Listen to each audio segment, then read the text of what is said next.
morning, good morning, put a smile on your face when you're moving from place to place. Good morning, good morning, good morning, good morning, good morning, good morning, good morning, good morning, good morning.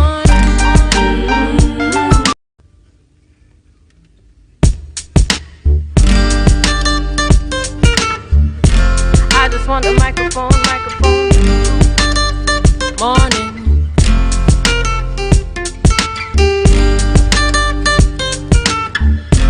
I just want the microphone,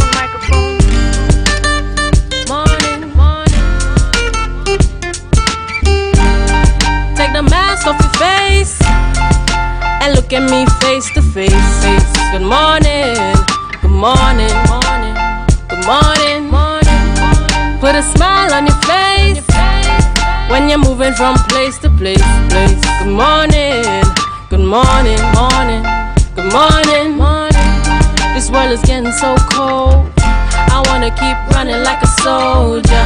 Somebody must have touched my soul, cause there ain't no stopping till it's over. I wanna get up out my chair, cause everybody's getting so lazy. Don't want nobody touch my hair, cause a lot of sisters acting too crazy. And them not tough like this, rough like this, and them not nice like this. Some can't take it when you talk true sense, rather hear the words that glorify nonsense. Yes, and I got my brain, and I'm pretty like my mama. I don't wanna pick your brains, I just want the microphone. Take the mask off your face and look at me face to face. Good morning.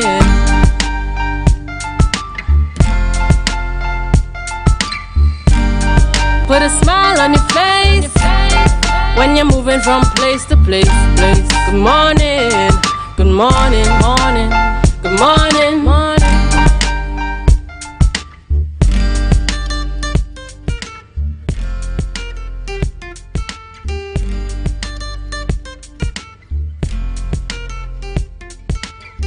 Good morning, viewers. It is 7 a.m.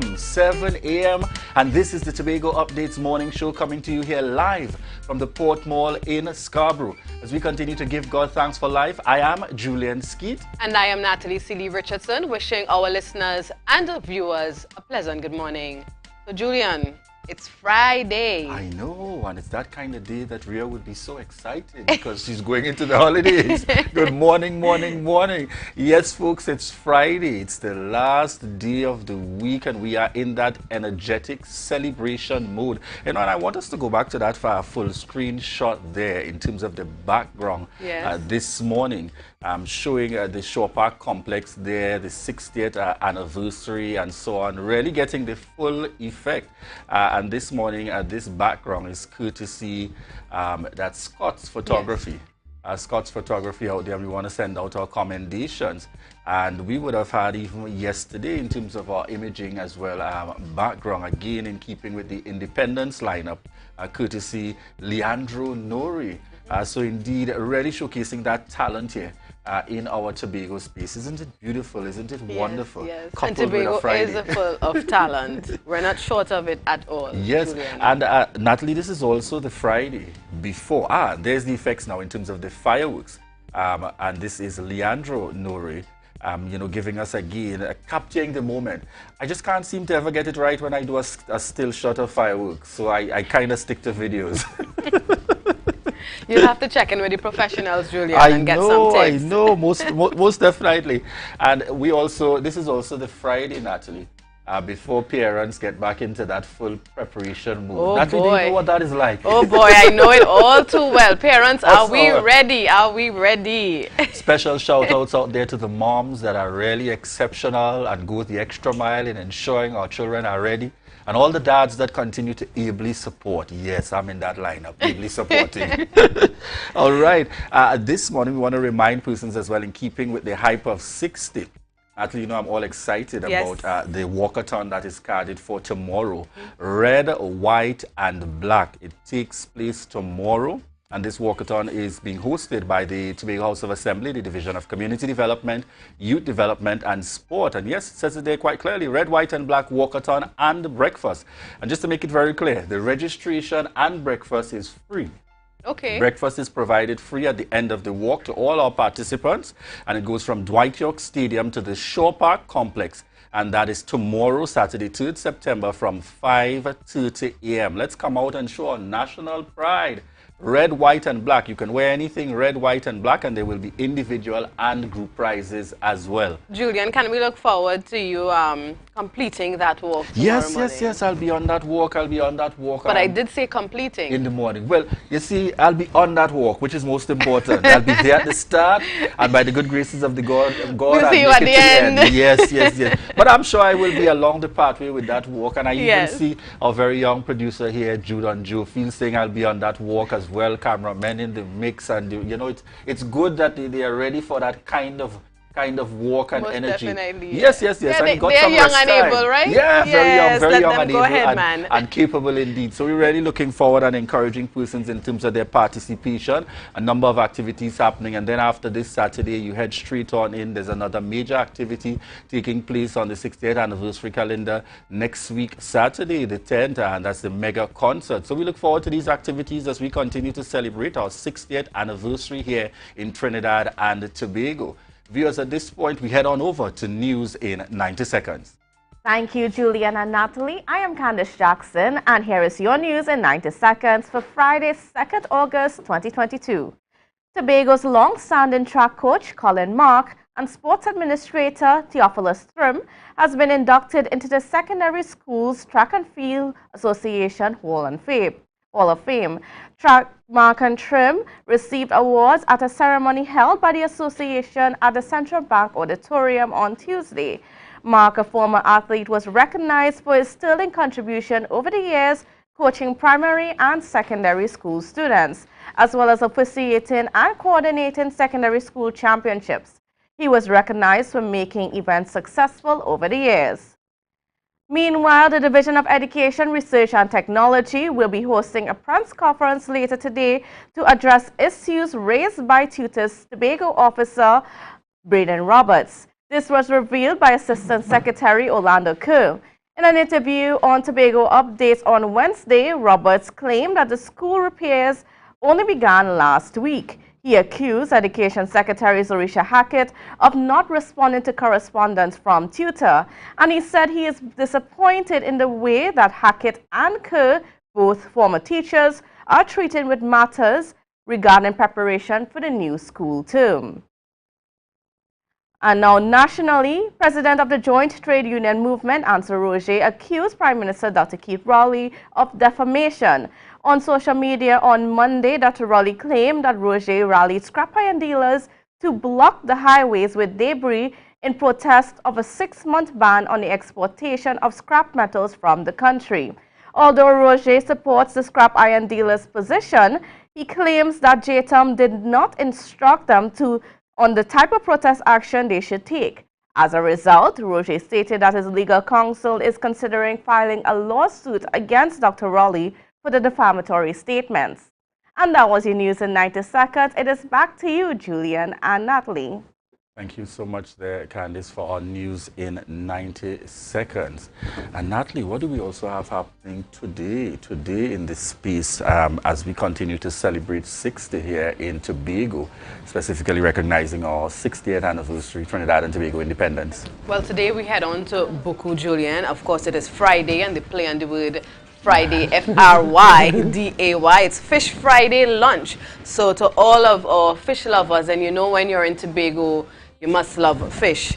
And that's going to be held today at 12 p.m. So no need to wonder where lunch is coming from, Julian. We can head down to Buku Integrated Facility and be a part of that. And of course, what is food without a lime? Or what is lime without a food? They go hand in hand in this part, right? So 6 p.m. the lime starts, Julian. It's a Fish Friday lime. So those of you who are able to, of course, you have your lunch. And if you can't stay in Buku, taking the beach, taking the sights of Buku, and of course the line begins at 6 p.m. Yes, and just before we head on into birthdays this morning, I want to take the opportunity, you know, one of our sponsors on board being Classic Cuts, my barber, and I want to say this time around, Classic Cuts is sending out a message to all valued customers that they please to announce that they will be hosting a free back-to-school haircut giveaway as an appreciating the support and they continue to give back to the community. And that takes place on Sunday, the 4th of September from 8 a.m. to 2 p.m.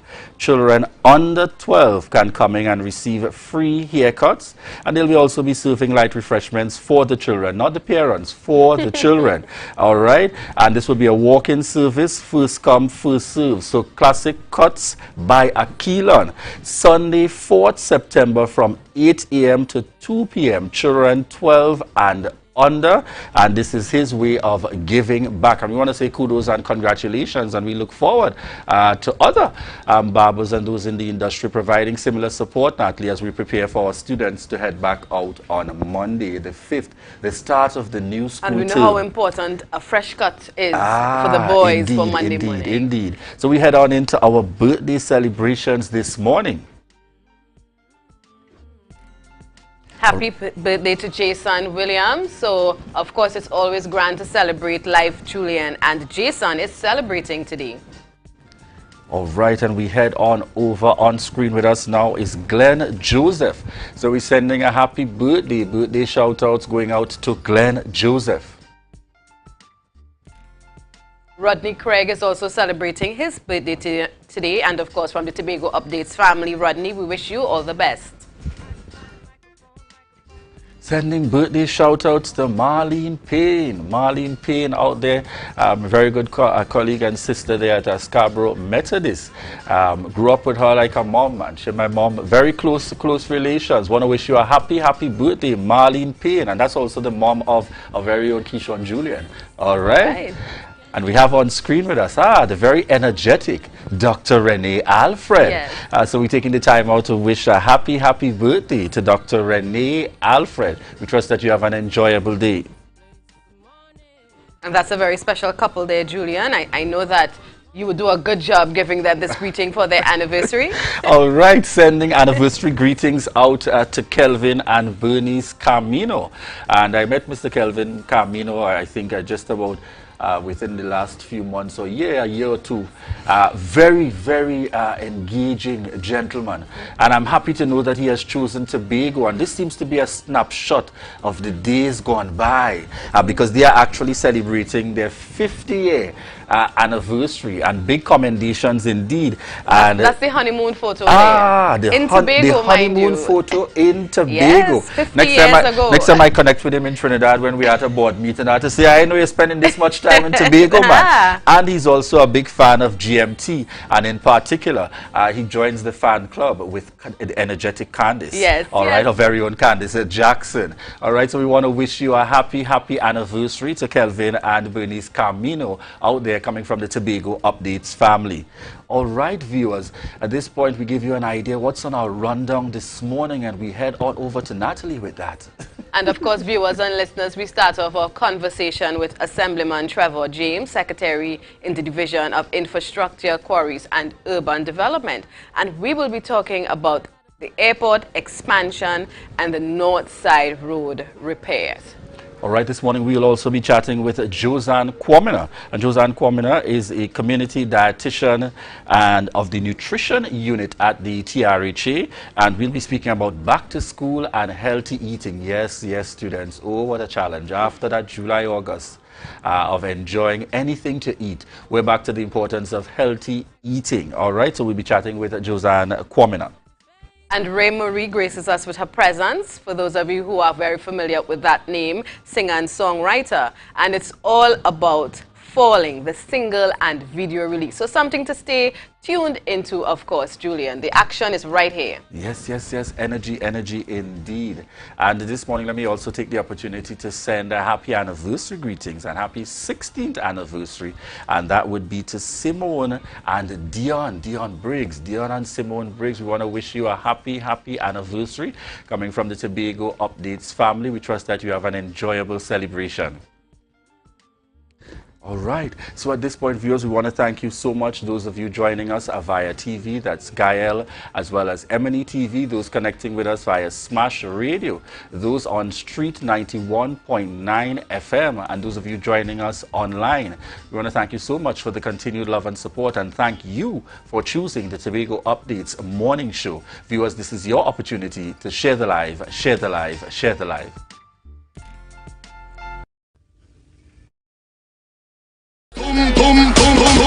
Hey, we outside with we family, boy, yes. And on the 3rd of September, we're still celebrating independence. 60 years of independence right here in Trinidad and Tobago. It's all about red, white, and black. The walkathon and breakfast. And we're starting right here at the Dwight York Stadium. Yes, and then we're going straight into Scarborough. Yes, we building our sweat, boy. We're coming through the streets of Scarborough, right? We in Fred Hudson. And after we leave Scarborough, you know where we headed next? Down to the Shore Park complex. So yes, remember we're celebrating it and we're ending it off with the walkathon. Trinidad and Tobago, happy independence. We turning 60. Yes, boys. Everybody, jump it up together. Jump it up together, together. Family, where you there? Boom. Everybody only worrying. Never ever worry. Don't mind how things looking hard. I tell them never ever worry. If your life can't get damaged bad, I tell them never ever worry. What I'm saying is true. So just consider Tatil is always right here for you. I tell them never ever worry. Don't mind if life make you sad. I tell them never ever worry. If your house get flooded out real bad, I tell them never ever worry. What I'm saying is true. So just consider Tatil is always right here for you. I tell them never ever worry. If sickness catch you off guard, I tell them never ever worry. If times fall on you real hard, I tell them never ever worry. What I'm saying is true. So just consider Tatil will always be here for you. Never worry about a thing. Tatil, where people are people. You know what?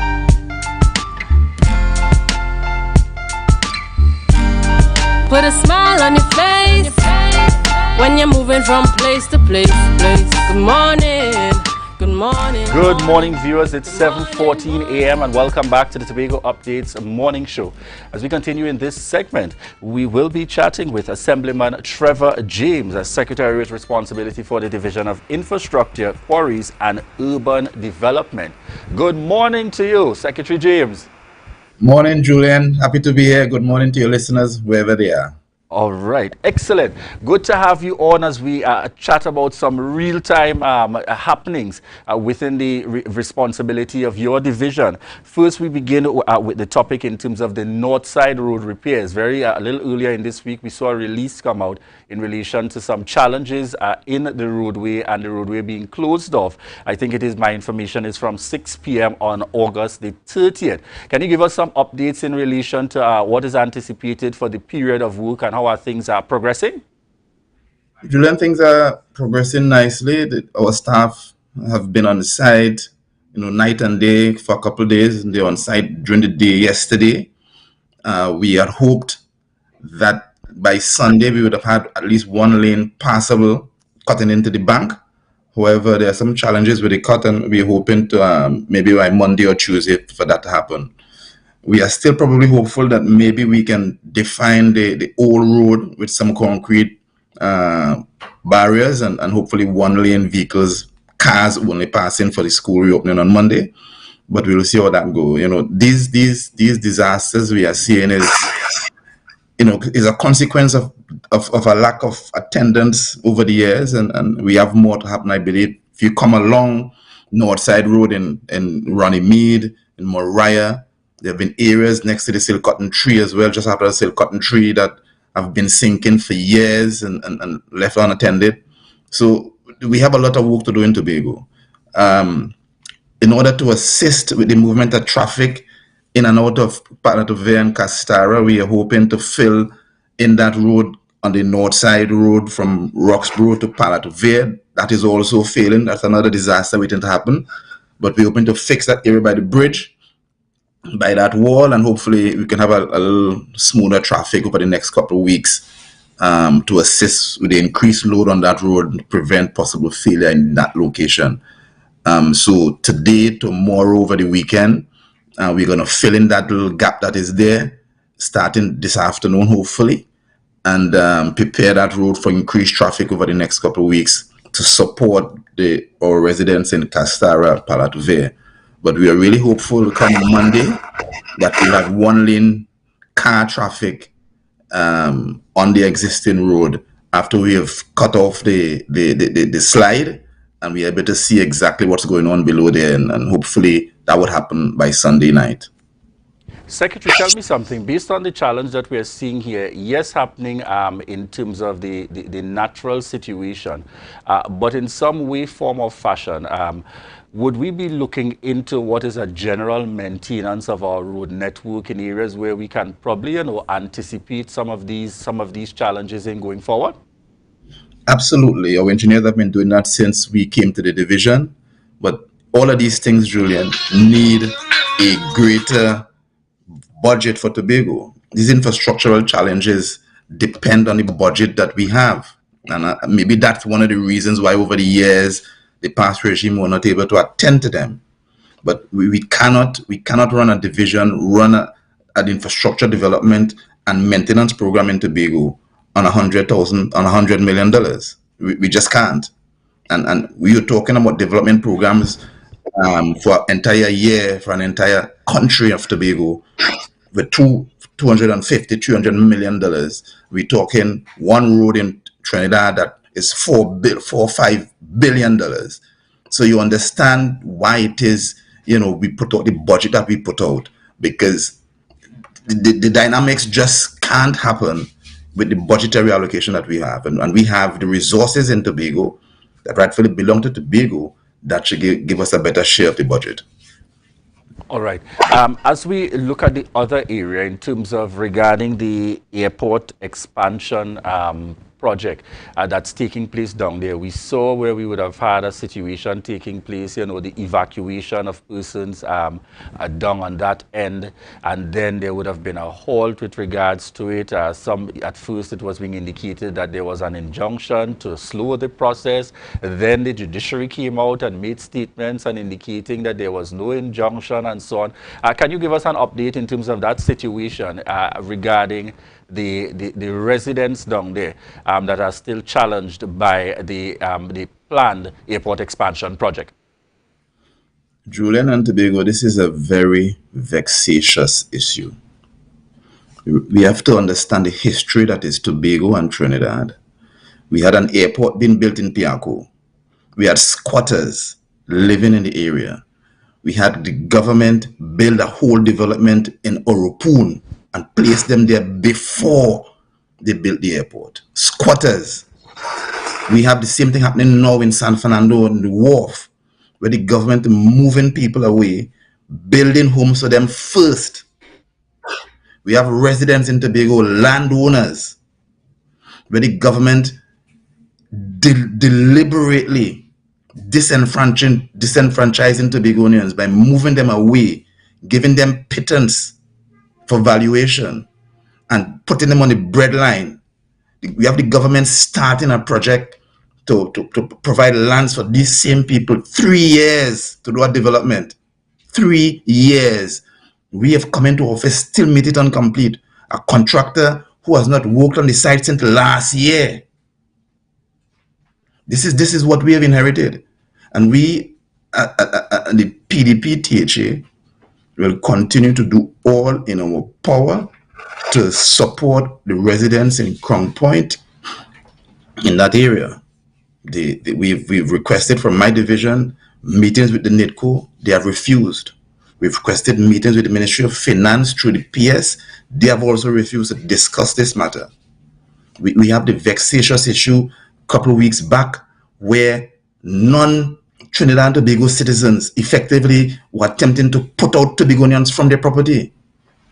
This is what the government in Port of Spain is doing to Tobagonians, and we cannot be silent on this matter. They take one thing today, they will take another part of Tobago tomorrow.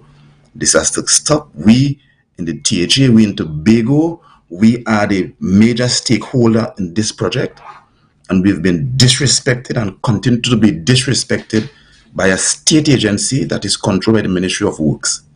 This has to stop. This has to stop. Otherwise, we're going to have bad things happening in Tobago. Trust me on that.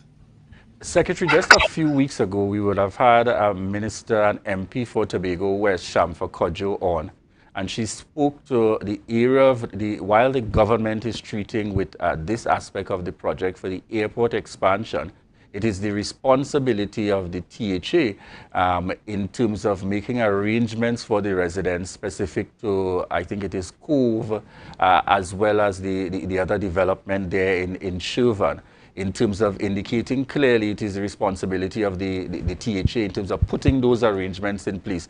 Any updates or comments or feedback in that area, the status? Like I said before, this is a bad arrangement. We behave sometimes as though we don't understand what has happened in Tobago. We get an allocation from the government in Trinidad to run the affairs in Tobago. We have the government in Trinidad deciding to do a project that rightfully belongs to the THA to do. The air and sea transport is in fact a responsibility of the THA. The state lands are in fact a responsibility of the THA. You cannot therefore decide to execute the project and then tell the THA to use your allocation to provide for the people who you are going to disenfranchise. That is not what happens in Trinidad. You just can't do that. But nevertheless, that is what the last THA accepted. No. What is the responsibility? The last THA gave a contractor, a Tobago contractor, to develop the lands at Cove, like I said, and Chauvin. That contract has been delayed, significantly delayed for reasons unknown to me. I have been trying to find out why that is so, and I have not been able to find that out. However, we have decided to pay the last invoice that came in from the contractor in an effort to speed up that process. We will have that conversation as to the schedule for completion, hopefully sometime this month of September. But we are working on that. The Chief Secretary has instructed that the Division of Infrastructure commence the construction of 50 homes in order to alleviate some of the stress there, and we are hoping to put that out to selective tender shortly, and to have those homes completed by the end of January 23. In terms of the residents there, again, we are committed to supporting you as best as we can. We have, I think, 3 or 4 units at Chauvin, which we hope to assign shortly. And whatever rental support that we can give, I'm sure the Chief, as Secretary for Finance, will also give that in the short term. But we are appealing to the government. We are appealing to the government that, listen, there is no deadline for the opening of this airport. Ms. Kodjo, in a statement in the public, said that they're losing $5 million every month in delay claims from CRCC. My suggestion to her and to the Minister of Works and to the Minister of Finance is that you take 2 or 3 months of delay and settle those people's claims down there. We're talking $5 million a month. If you've been paying that for the last year, you could have paid off those people already. Why are you deciding to give the money to the Chinese instead of to the Tobagonians? Why? I just can't understand it. This is an attack against the Tobagonians, and ordinary Tobagonians suffering because of the actions of the government. When is this thing going to stop? Tell us, Secretary, on our last conversation, I know we spoke about there wasn't much interaction in terms of updates regarding the actual airport expansion project since taking up office. Has that situation changed now in terms of a greater involvement of the Tobago House of Assembly to clearly understand what is intended to take place in the Crown Point area regarding the full airport expansion project development? When I came into office, the administrator then wrote twice to the NIDCO to give us an update on the project. NIDCO has refused. Through other sources, I was able to get the design, 60% complete design by CRCC, and to do a little appraisal on it. There are challenges, in my view, with the design. There are challenges with the plan in general. We had a meeting. Thankfully, the CRCC agreed to have a meeting with us that was publicized a couple of weeks back. And coming out of that, it became even clearer that that meeting should be with the NIDCO. The CRCC's contract is with NIDCO, and while they meet and understand what our concerns are, contractually, they can make no changes to anything unless NIDCO so instructs them, because these things are costs, attendant costs attached to any change that you make. The NIDCO refuses to meet, and I've instructed my administrator to make one more attempt to write them. That letter should go out, if not tomorrow, if not today, then next week. And after that, and the response we get from NIDCO and the Ministry of Works, who are the line ministry for NIDCO, we would see what decisions we take. But certainly the people of Tobago would expect that the THA would represent them. The people of Tobago would expect that we will do our best for them. And if we are to do that, then the NIDCO must include us as the major, if not the only stakeholder, as end users of this project. All right. Secretary, we're almost out of time for this segment, but I must get an update from you. We know that the residents would have clamored, as they've indicated, for a number of years. The progress, and I know that the target date for completion is sometime in October. The progress with, in terms of Gru patch up there, in terms of the bridge that is being dealt with by the division. Any updates on that? Yes, I think we are going to make a pour this morning at 10 o'clock for the upper part of the crossing. The project is going well. Again, a project that is being done in-house.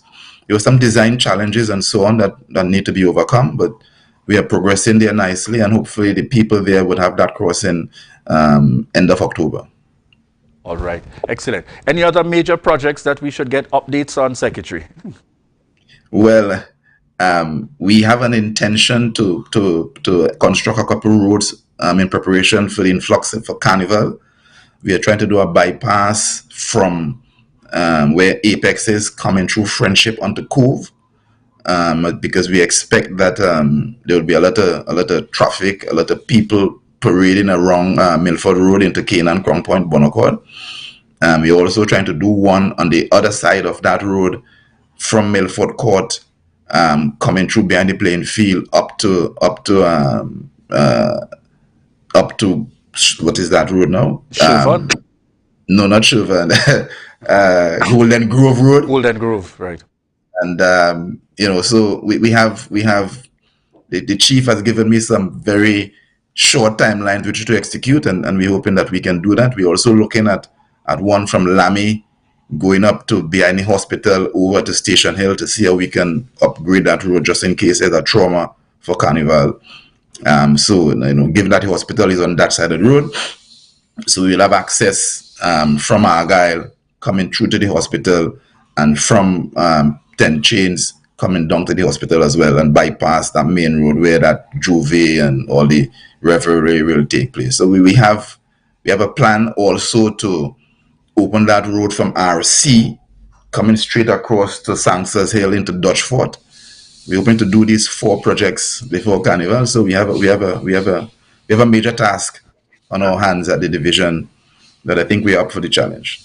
All right, excellent. And any updates, Secretary, in terms of the progress? I know there was an overload of response with Show Me a Road in terms of reporting of the many potholes that we have had challenges with in the Tobago space over time. How has it been in terms of staff being able to keep up, rather, with the fixing and repairs across there, particularly when we have a public utility service provider that, as some say very fondly, appears to just wait for a road to be fixed and then they are back out. All right? What's the progress with that in terms of reports coming in and keeping up with the Show Me a Road, Tobago? It's a great idea, Show Me a Road app. We've had the public help us identify challenges throughout the road infrastructure. we have a resource challenge, of course, in the division, and responding is not as timely, and I apologize for that. It is a situation where we've come into division, we've met equipment down all over the place, rental and lease, that's $20 million per year. We have some challenges, but we are hoping that this end of year, some monies will become available and we can buy some new spreaders, oil carts, and some mobile equipment to improve our fleet in-house. And hopefully come October, we will see an increase in response, an improvement in the response to the Shomé Road. But Shomé Road is going well. People, continue, because of what we have been trying to do with this pothole program, people continue to want everyone to be fixed right away. But we have resource challenges, and bear with us.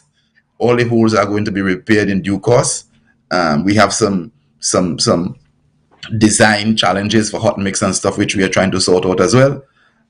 So to ensure that we have the best potholes and the most long-lasting potholes, we may consider going to concrete for some of them actually. But bear with us, Tobago. The Fix-It crew are on the job. All right, and we have also had the political leader, Dennis, highlight and indicate that while there were promises regarding the Scarborough project, there's now talks of Roxborough, while there's no update, and it appears to almost have come to a stop. Any updates in terms of the Scarborough project, which would have been one of the main mandates highlighted at the start of the tenure of the PDP within office for the THA? Brother Julian, I give no credibility to Mr. Dennis's statements, but I can say to the people of Tobago that we've had the most extensive consultation ever seen, probably in Trinidad and Tobago, on the Scarborough project. These things take time. We've signed off on the contract with the consultants. We have a kickoff meeting in the last week of September, and so that the design work will begin.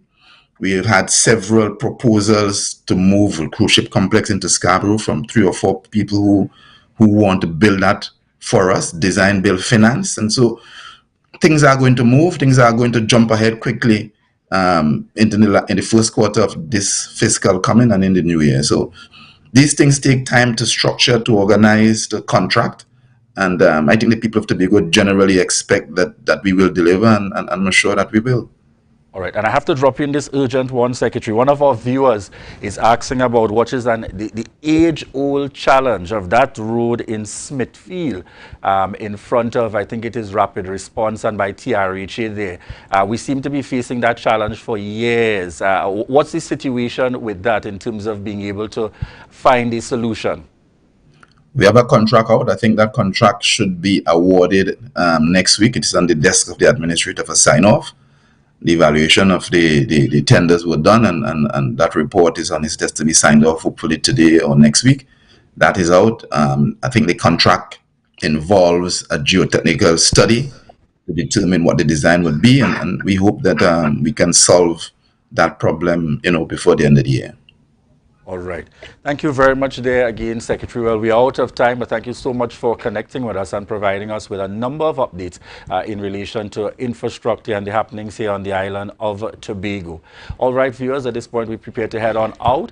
And we want to thank you so much for your continued love and support, and to remind you that this is your opportunity to share the live, share the live, share the live. When you're moving from place to place. Good morning, good morning, morning, good morning, morning. This world is getting so cold. Malachi Home Services. We specialize in cleaning of carpets and rugs, mattresses, living room and dining room sets, vehicle detailing, cleaning and sanitizing of homes and commercial spaces. We also do landscaping and tree cutting, pressure and power washing, floor care, fumigating and air purifying. You can also call us for professional painting services, babysitting and adult sitting. Call us now, 333-4430 at Malachi Home Services. We take cleaning to another level. If you see or know about a crime, report a crime safely and anonymously. Call 800-TIPS. Help stop crime. You can play your part safely and anonymously. Report a crime. Earn a reward. Call 800-TIPS. Help stop crime. Be a hero. Champion. Fearless citizen. Be a crime stopper safely and anonymously. Call 800 TIPS. Help stop crime.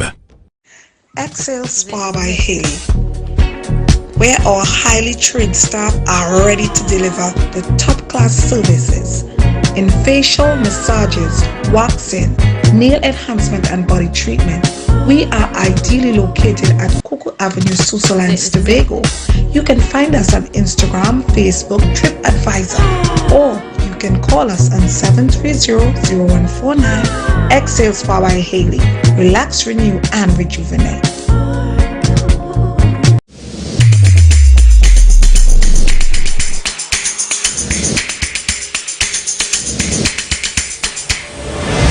Morning, morning, good morning, morning. Put a smile on your Advertise with Tobago Updates. Call 284-6597. If you have a small or large business, we can get your information in front of the masses. Reach our rapidly growing viewership on Facebook and YouTube. Promote your brand in Trinidad and the Caribbean through M&E TV Now and Gayel. Yes, we can build unique ads for your business. Call now 284-6597 and advertise with us.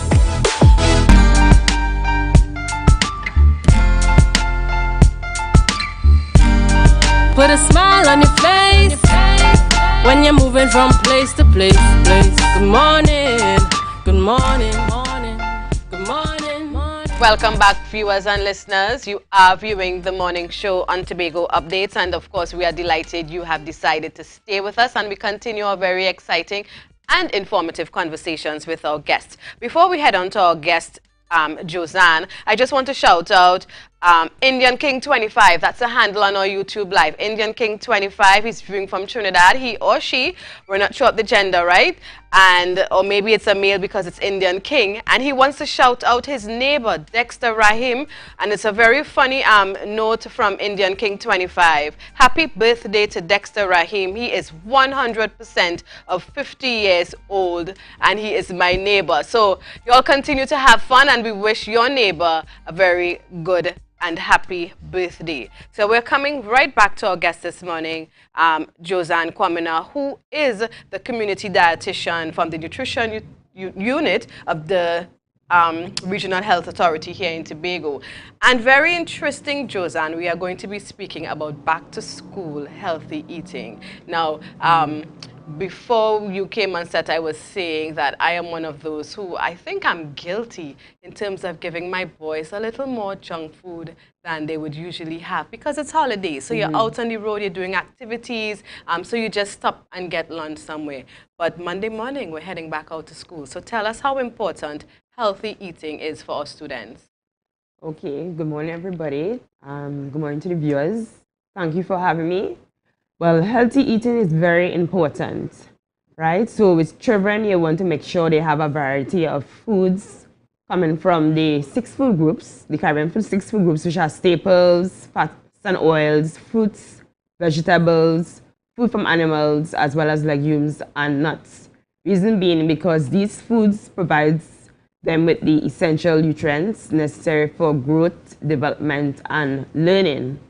And some of the essential nutrients are like calcium, and calcium is what you need for strong bones, teeth, and nerve function. Also, they will need things like iron, zinc, omega fatty acids, and as well as vitamin B12 for brain development. They will need protein for growth as well as muscle development, so they'll be strong. And also, they will need things like water, to transport the nutrients and to keep the body hydrated. And also, there are some other vitamins, minerals, and antioxidants that you will get from all the colorful fruits and vegetables that will help to reduce the risk of non-communicable diseases. And since we are still in the COVID-19 pandemic, we saw the importance of having a healthy, balanced diet to support the immune system. Right, and of course, I mean, we all know how important it is to eat healthy, but sometimes there's a challenge to get our children to, get in that amount of fruits and vegetables. What advice do you have for parents or caretakers who are having that challenge? Okay, so for children who don't like to eat the fruits and vegetables, you could use like healthy ways, like you make things like smoothies, which is a healthy beverage, or you can make things like fruit kebabs or even fruit cocktails. Those are ways you could do it, even with the foods that you like, probably like the pie or even cocoa. You could add like vegetables, like the carrots and so forth. Right. And those are other options you can use as well. And I'm sure many of our parents, especially mummies, you have your own tricks, and feel free to share it with us, you know, in the chat if you're able to. One of the things I like to do, Josanne, is make popsicles. So that, as you said, make the smoothie, you freeze it, and or believe you, frozen, they have it. If you give it as a liquid in a cup, nobody wants it. So we have to become very innovative. Yes. There's also the challenge sometimes of finances, because we know when we go to the supermarket or to the market on a whole, somehow the healthier options seem to be more expensive. Coming from your unit and you spreading that word of healthy eating, again, what would you suggest to us in terms of dealing with this? All right, so if you're having a challenge with financial, you could like use your local foods. You know, things like you can make a nice banana oats muffin, you know, using what you have, or even if you have any like sweet potato, you can make like healthy baked potato fries, you know, use what you have to make healthy options. You know, and I want to get the children involved in even the food preparation, you know, like food demonstration. That way, it would encourage them to make healthy choices and to eat healthy. But many of us don't like our children in the kitchen. We usually chase them because we are busy, hustling. Don't touch that, come out my way. So you are telling us encourage them in the kitchen. Encourage them, that way they'll be able to make better and informed decisions even when they grow up. It's another trick I use with my boys, Josanne. So I know you are giving us some serious advice, because when they help in the preparation, they are more interested. Even if they don't eat a lot of it, they will taste it, and they are more willing to try. Even when they have their little kitchen garden. So when it's reaping time, it's a lot of excitement as well. So parents, it's all about encouraging our children. And of course, if we are preparing it for our children, it means we too will also eat. Let's look at packing those lunch kits for school. Now, we are fortunate here in Tobago that we have the school feeding program. So many of the students have that privilege to have a healthy meal. Of course, you know, sometimes you would see comments in public spaces talking about the quality of the school feeding, if it's really healthy, but we know that changes have been made over the years and we have seen improvement in the quality. But we're not here to bash anybody, but we're talking about giving our students that opportunity to have a balanced meal. What should we pack in our children's lunch kits come Monday morning? Okay, so when we're talking about healthy snacks, we're talking about snacks that are low in added salt, low in added sugar, saturated fats, but high in fiber and rich in nutrients. So example of healthy snacks would be things like your fruits. It may be things like low-fat yogurt, popcorn, it may be nuts, trail mix, you know, just to name a few. Right. Right? And apart from the snacks, you're looking at healthy beverage choices, right? You want to limit things with added sugars, because if children consume a lot of have a high intake of added sugars or even frequent consumption of fast food, they have a tendency to gain unhealthy weight, which will lead to childhood obesity. So healthy beverages choice would be things like plain water, be things like 100% fruit juices. It may be like low-fat milk, or it could be like blended fruits or vegetables with no added sugars or artificial sweeteners. Those are the choices. And we, as you talk about the juices, we can make our own. I know it's more convenient to grab up the box off the shelf, but we have so many fruits available. Yeah, fruits. You can make all pumpsity juice, or you squeeze your orange, you know.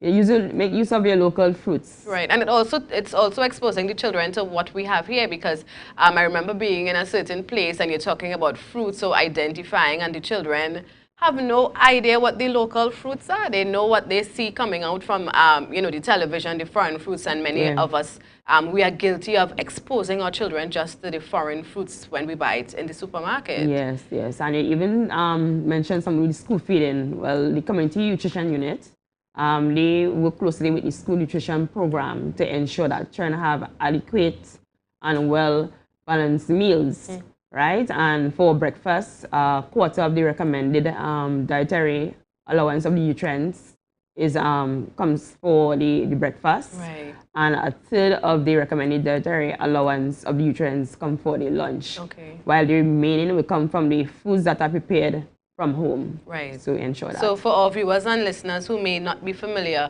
our students do have access to breakfast and lunch through the school feeding program here. Many of the schools, I realize, who are also trying to change how students eat while in school. So many of the rules are no shiny pack snacks, and we know how the children love that. You know, pack fruits. I mean, my son's preschool, the only snack allowed in that lunch kit, and that's kudos to little Jewel's early childhood in Mason Hall. You have to have a fruit, not crackers, not biscuit, not the cake or the sweetbread you made, but a fruit. You know, how important as well, and we always know this is important, and I know viewers, some of you said, yes, you keep hearing this, but we need to do better. That's why we're having this conversation. And Josanne, what can you say to parents, the caregivers, to really encourage them to make that effort, to have that change? Well, I would say you really need to make the changes to try to encourage healthy eating, because we want to reduce the burden of childhood obesity, right? And also, if children tend to be obese, they increase the rate for non-communicable diseases like diabetes and hypertension, and you're saying it right or wrong. So you want them to become healthier children, and, you know, grow into more productive adults, you know, and you want to help them to improve their academic performance at school. Right. So it is very important. Right. It is linked. And we're not just talking about eating healthy because you want to be physically fit, but it also affects the brain function as well. So parents, I know you want your children to be at their best. You want them to be all-rounded. Josanne, before we wrap up this conversation, is your unit taking part, or do you have any public awareness programs where you may go into communities and have this chat, or going to schools and talk to students themselves? Yes, we do. We normally have a healthy eating active living children's camp. Recently we had it during the August vacation period, where we had a total of 200 children coming from 8 communities across Tobago, and we provided nutrition education in a fun way. Right. So that's true with food demonstration, show them how to make, you know, healthy snack choices, and even them involved in physical activity, you know, and play nice nutrition games. So you see the benefits. So that is one way. And also we normally go to the schools like preschool, primary and secondary schools, and educate them about the importance of healthy eating, and even attend the Parent-Teachers Association to educate the parents as well. Right, that's excellent. So parents, we need to step up our game. Make the fruits and vegetables interesting. Don't make it look boring. You know, color it up a bit. Mix your colors. Let the plate look exciting.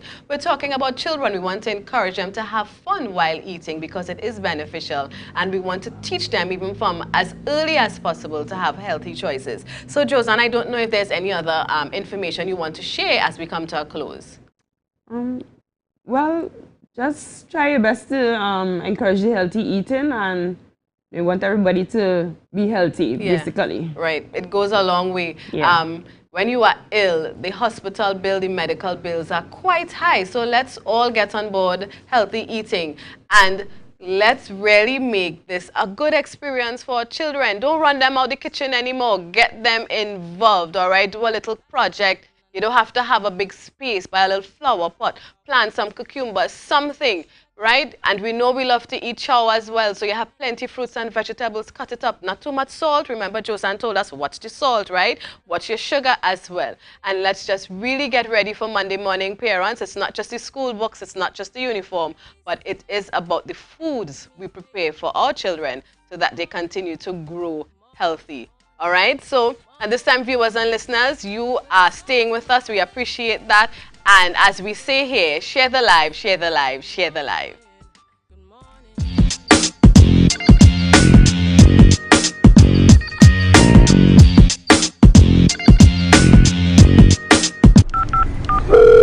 Hello, Crime Stop. Stoppers? This is Crime Stoppers. Please share only your crime information. I want to report a crime, but I need to make sure it will not be traced back to me. Caller, I assure you, there's no record of this call other than the information you give us and the tip number I assign you for you to call back and check on your reward. This system has worked in 26 countries for more than 40 years. Help stop crime. Call Crime Stoppers at 800-TIPS today. Calls are safe and 100% anonymous. MI4 Security Services Company is the most advanced security service in Tobago. Ask about our cash and transit service. It's safe, risk-free, reliable, and timely. We provide safe banking delivery for all business types and sizes with highly trained staff, 24/7 monitoring, coordinated emergency response, and a well-maintained fleet of armored vehicles. Contact us at 660-7723 or visit our website at www.mi4securitytt.com to sign up today. Tobago Glass Supplies has been a leading name for over 37 years in the glass and aluminum market in Tobago. We provide an extensive range of high-quality, innovative aluminum and glass products for commercial and residential use. Competitive prices with superior and professional services by committed employees who are guided by rigid quality standards. Tobago Glass Supplies specializes in the manufacture and installation of glass and aluminum products that are essential to today's homeowners and the business environment. We are engaged in marketing, sales, and installation of a variety of products. These ranges from windows and doors to necessities such as mirrors for homes and vehicles, designed and manufactured in-house or imported.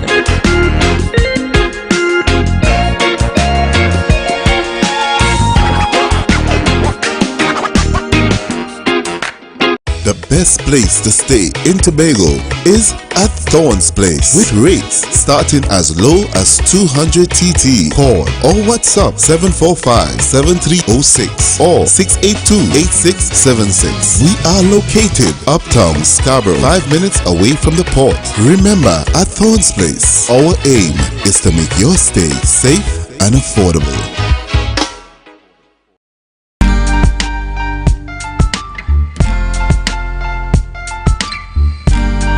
Put a smile on your face when you're moving from place to place. Good morning, good morning, morning, good morning, morning.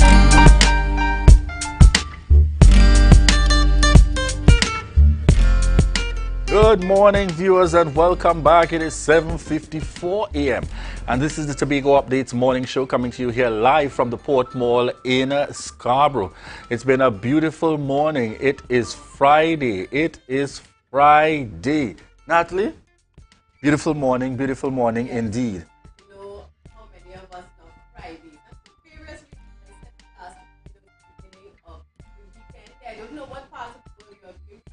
But in Trinidad and Tobago, Friday means the weekend is here, Julian. And of course, still looking at celebrating 60 years of independence. We have activities which we would have shared with our viewers and listeners this morning. And just that back to school preparation, Julian, it's something. It can be something, you know. I just have 2 children and it's so much. And there are people with 3 and 4 and 5 children. God bless them. I've got one, and I really want to say kudos to Mommy Laverne Simon. Really enjoying that she makes that extra effort, because you know, yes, dads get involved, but I don't know, there's that special touch with moms to get that prep on point. Yeah. In terms of getting our students ready, and I trust that parents will indeed be using this time over the weekend to ensure that our students head back out there excited and ready for the new school term ahead. And I know earlier I mentioned about Classic Cuts doing their initiative on Sunday the 4th in terms of barbering for children 12 and under. And now we also have Senator Lawrence Hislop. Have no fear, no, he's not doing the haircuts, but Senator Lawrence Hislop presents complimentary haircuts and back to school drive. And this one is going to be taking place at Gem Supermarket Car Park, Northside Road, Mason Hall, Tobago. And that is on September 4th as well. You're asked to send a text via WhatsApp or SMS to 702 8717. With the following information, you include the name of the student, the age, the school, the parent's name, parent's contact, and address. And this will be taking place from 11 a.m. to 4 p.m. That's 11 a.m. to 4 p.m. And that is on September 4th at Gems Supermarket Car Park. And Julian, I think it's important just to repeat that you are sending a text or WhatsApp message. You're not calling that number. Yes, very, very important to note that. And as we're talking Senator Hislop, I saw him on the parade having a time. Oh yes, with the Pathfinder band. I don't know how else to describe it besides having a time. Certainly being out there in the mix, continuing to encourage and to engage our young persons within the Pathfinders band. So commendations going out to Senator Lawrence Hislop this morning. And you know, Julian, I really had an awesome 2 weeks with you and our viewers and listeners and the entire Tobago Updates family. But I am on full mommy duty come Monday morning. You know, the preparation for getting everybody ready for school. My little one, well, 2 little ones, right? But the younger of the 2 is heading out to school for the very first time. And I need to be there. I think I need... maybe somebody to hold my hand more than he does someone to hold his hand. You know, it's going to be an experience. And so viewers and listeners, today is my last day, as in this morning show for this week. Rhea is going to be returning soon. I'm Julian, but if you are flying solo next week, the viewers and listeners are in capable hands. I am not worried. Of course, I will still be listening in via all our social media platforms where we have a presence. So I'll still be in the action. I'll probably drop a line or 2 when I can. Yes, and we want to say thank you so much to Natalie. It's been beautiful connecting with Natalie here on set over the last 2 weeks.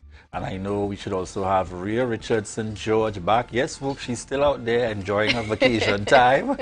So she's not just back just yet, but we look forward to having her back as well on set. And we want to thank all of you that continue to support the Tobago Updates morning show. Hasn't Natalie been beautiful? Hasn't Natalie been beautiful indeed? Thank you so much for your continued contribution and being part of the Tobago Updates family.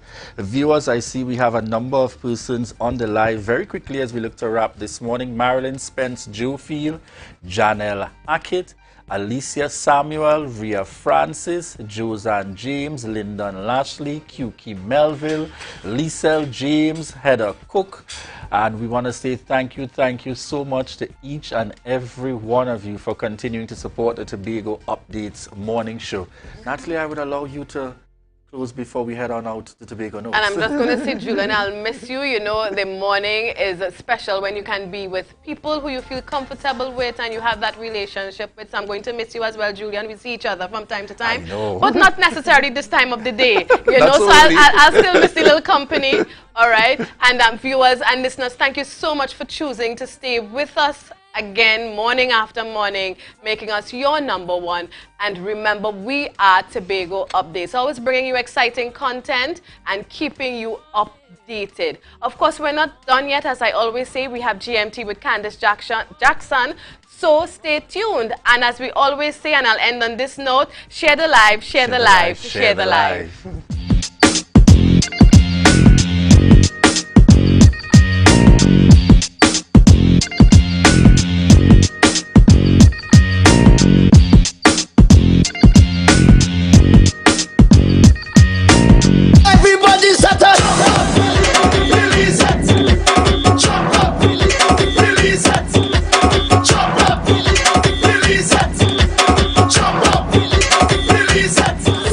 Ritual, revelry, release.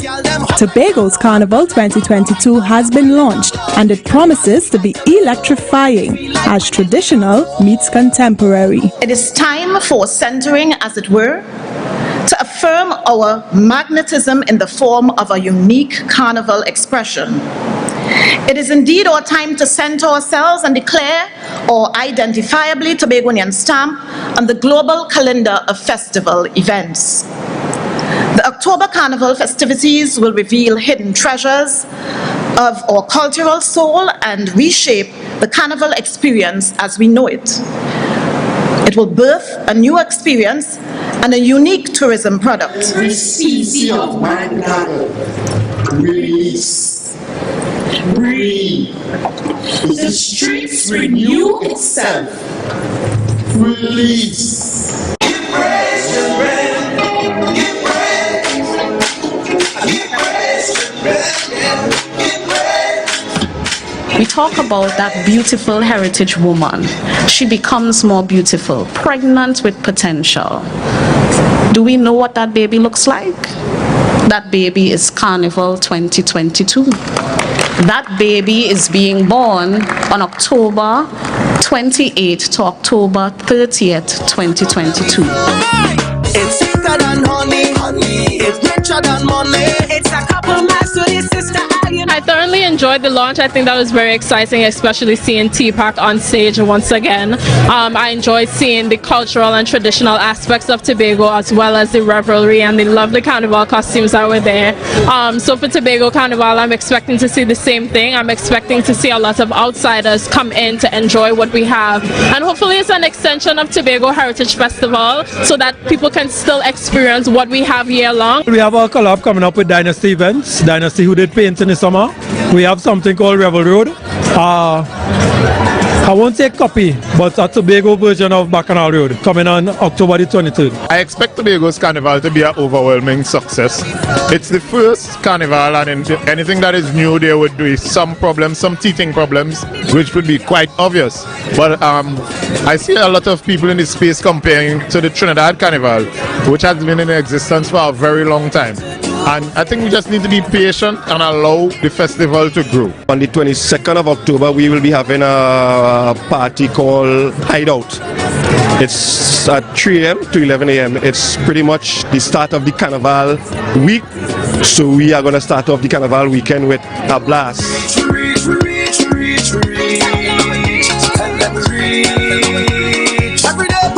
Unity is our strength in Tobago, so it's gonna have to be our strength for Tobago Carnival in October too.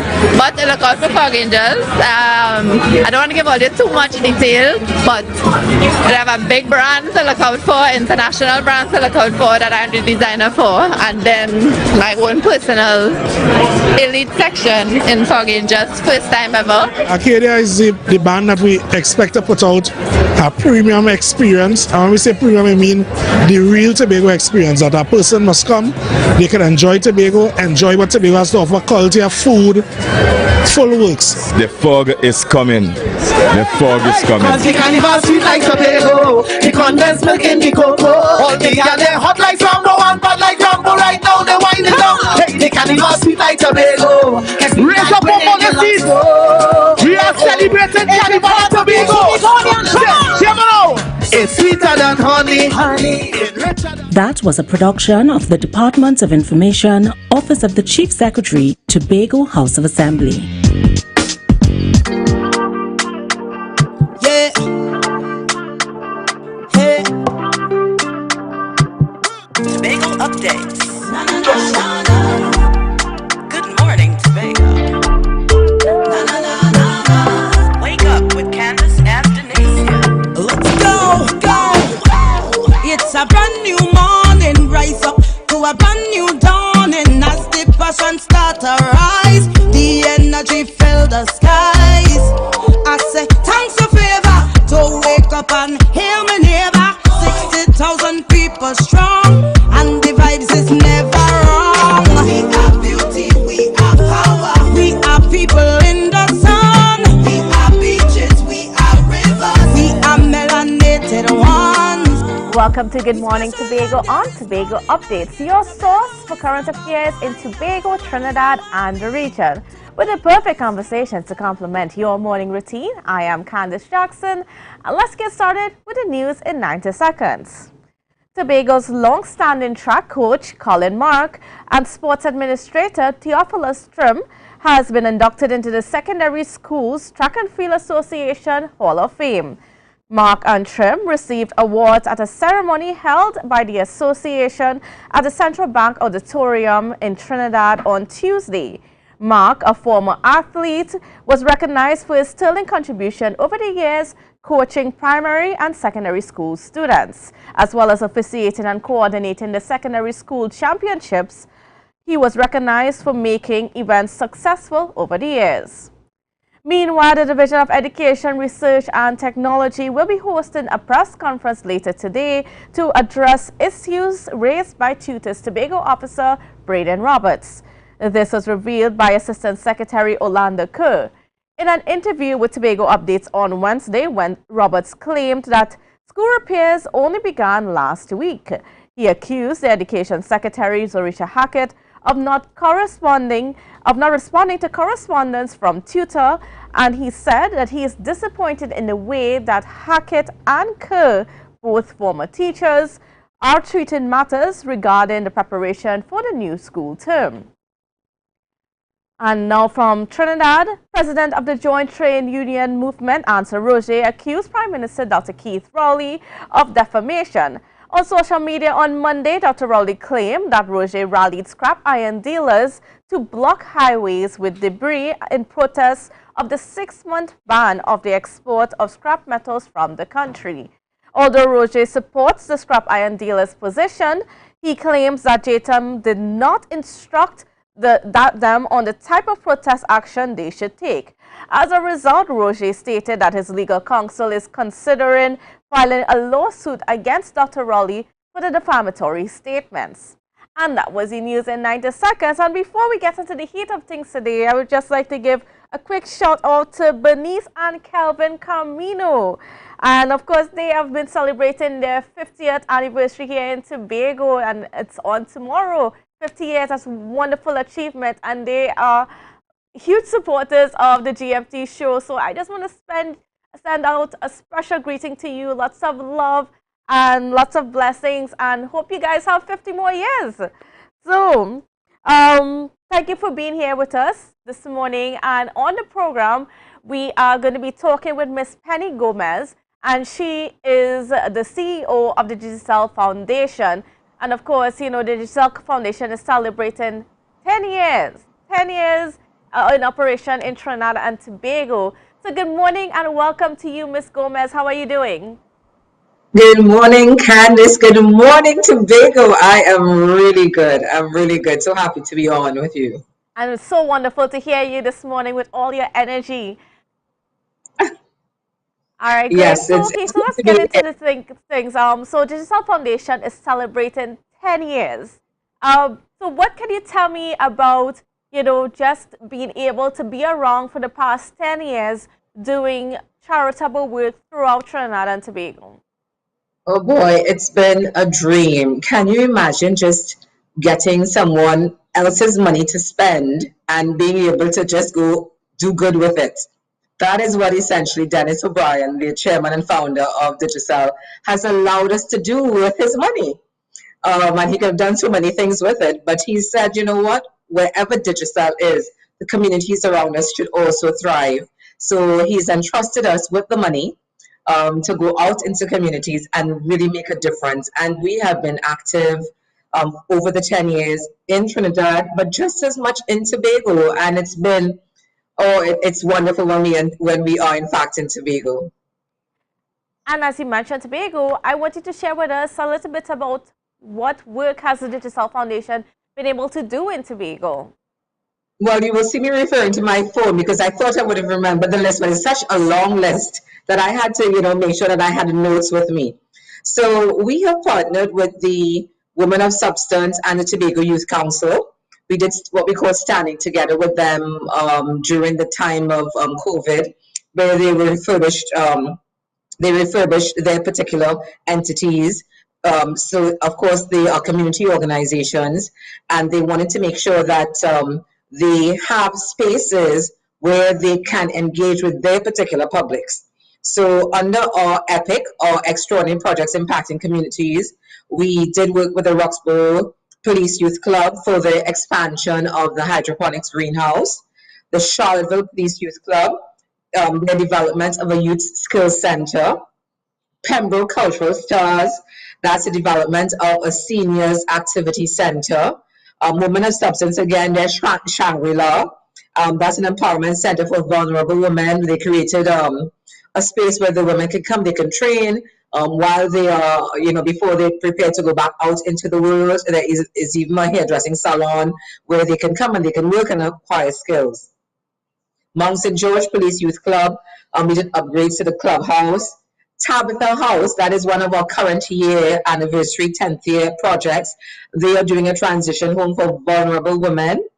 Tobago School for the Deaf, we will be doing animal rearing with them. They will be doing packaging and processing for students with disabilities, just teaching them those essential skills and building something from it so that becomes a revenue earner for them. Under our digital citizenship pillar, we done ICT training and computer labs at Speyside High School and at Mason Hall Primary School. Then in another one of our Christmas campaigns, we donated $60,000 to Tobago School for the Deaf. This was during the COVID time for relief efforts. It was led by our Digital Plus team, and we were able to install partitions and sinks and sanitization stations at the schools. Then also under our digital citizenship platform, we donated tablets, refurbished laptops to schools to aid students with e-learning. And those schools were Happy Haven Special School, Tobago School for the Deaf, Plymouth Anglican School, Mason Hall Anglican, Wim Anglican School, Mariah Government, and Lansford Government. And then we also felt it was important. You see the breadth of the work that we've done in Tobago as I'm speaking. Quite a long Yes. list. Yes, under our Girls Power Tech, because it was really important for us to get the girls into a mindset where they realize that ICT is something they can consider. Groups from Tobago participated in 2020 in our tech booths. We had tech booths from Tobago with the Tobago Information Technology, and the girls participated in the competition as well. Recently, we did the Caribbean Code Plus in Tobago. We launched it there rather than in Tobago. And these are 24 primary schools from across Trinidad and Tobago. We did 11 primary schools in Tobago. We launched it there. The Chief Secretary, the Honorable Farley Augustine, was on hand to do it for the opening. He was a featured speaker. Then we will do 2 Thai centers in the coming months in Tobago. Those are technology and education centers at the Bonaccord Canaan Police Youth Club, the Homework Center, and at the Tobago Panthers in Golden Lane. And that's my list. It's quite a long list, as I said before. Now, I'm noticing a theme among the list, and there seems to be a focus on women and young people. Is that intentional? You know, it didn't turn out, it turned out to be like that. When the foundation started, we started doing a needs audit. What were the priorities within the communities? We went to the communities and said, what do you think needs to be done, rather than us saying this is what you need? And we've done that systematically every year. And what we've discovered is that recently that, violence against women and gender-based violence really became something that moved up on the list. And that is why you will see not only in Tobago, but in Trinidad, where you're seeing that come up so very often. So we had no choice but obviously to do interventions there. So Tabitha House, Women of Substance, very much leading the charge in Tobago in that space. So we are seeing that it is necessary to go in there. In Tobago, very, very active, and I really want to implore them, the youth clubs, particularly the police youth clubs, they are doing tremendous work with young people. So very proud of them. And I like the fact that it is not just recreational, it is forward thinking, it is career informing. So they are looking to build skills, to look at getting involved in tangible operational type activities that would yield revenue. So I think that is really to be credited to the youth in Tobago and where they're thinking and where their heads are at. So we have been pleased to really partner with them. I want to say a special thank you as well to the Tobago House of Assembly and the various divisions. We've had great working relationships with the division, particularly coming into this under the new regime. We've had a lot of uptake there from the division coming in and giving spaces to be refurbished to the various community groups that we work with. So very happy that that kind of partnership, the public-private sector partnership, has also been formed. That it is in fact alive and well. And one of the things that you touched on as well in your list is that support for young people, especially in the area of technology. Now, I want you to tell me a little bit about Digicel's role in empowering our young people to explore technology more and to, you know, go into that direction? Yes. Well, the foundation is 10 years old. Digicel is 16 years old, and Digicel is now positioned as a digital lifestyle partner. And obviously, we are what you call a corporate NGO because we are the Digicel Foundation.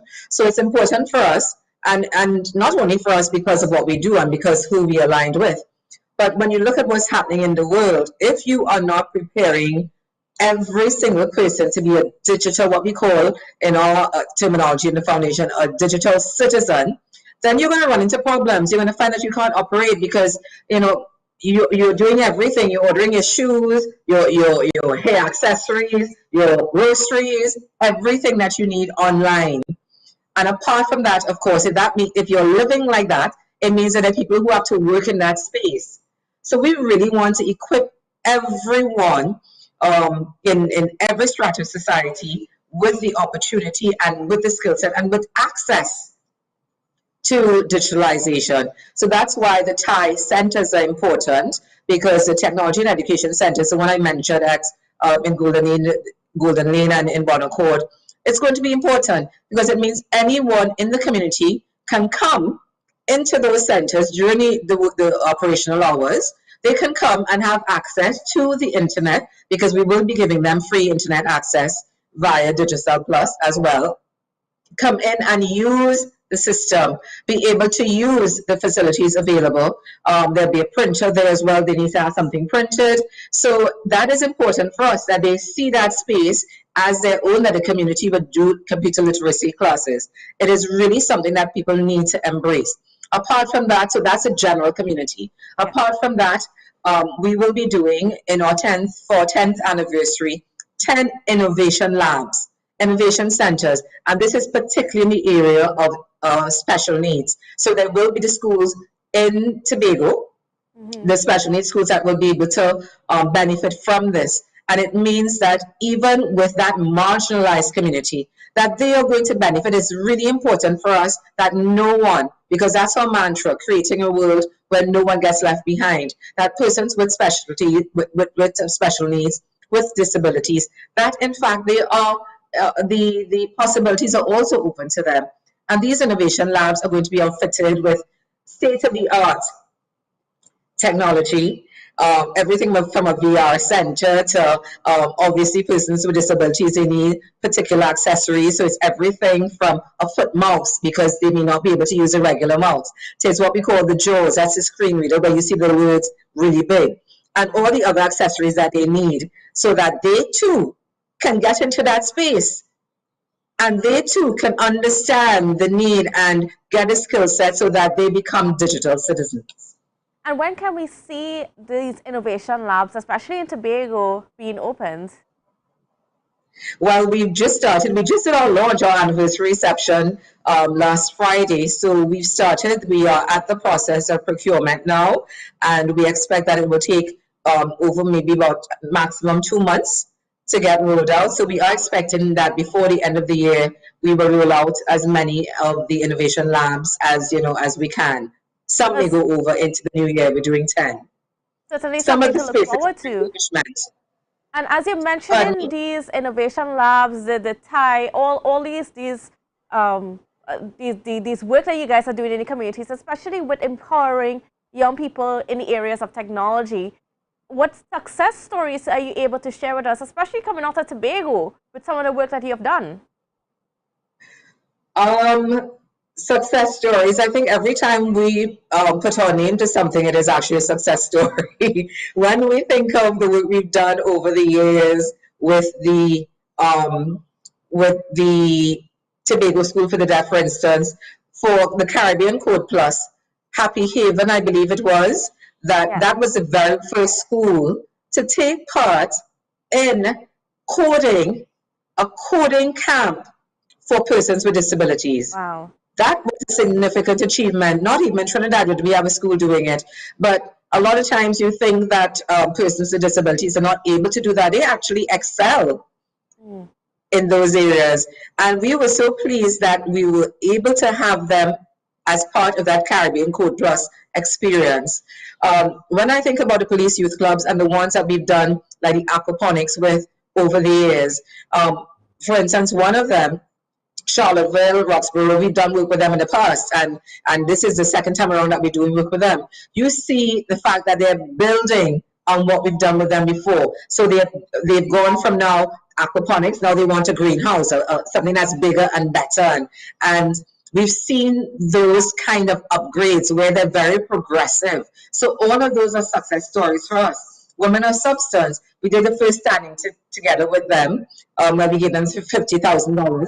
And then, last year, in our last financial year, we gave them an additional $100,000 to do the additional work that they needed for that center, where they did a hairdressing salon, where they did refurbishment to a new space. So all of those we count as success stories, because it means that every time we invest in these areas, it means that someone in the community is being impacted, a beneficiary.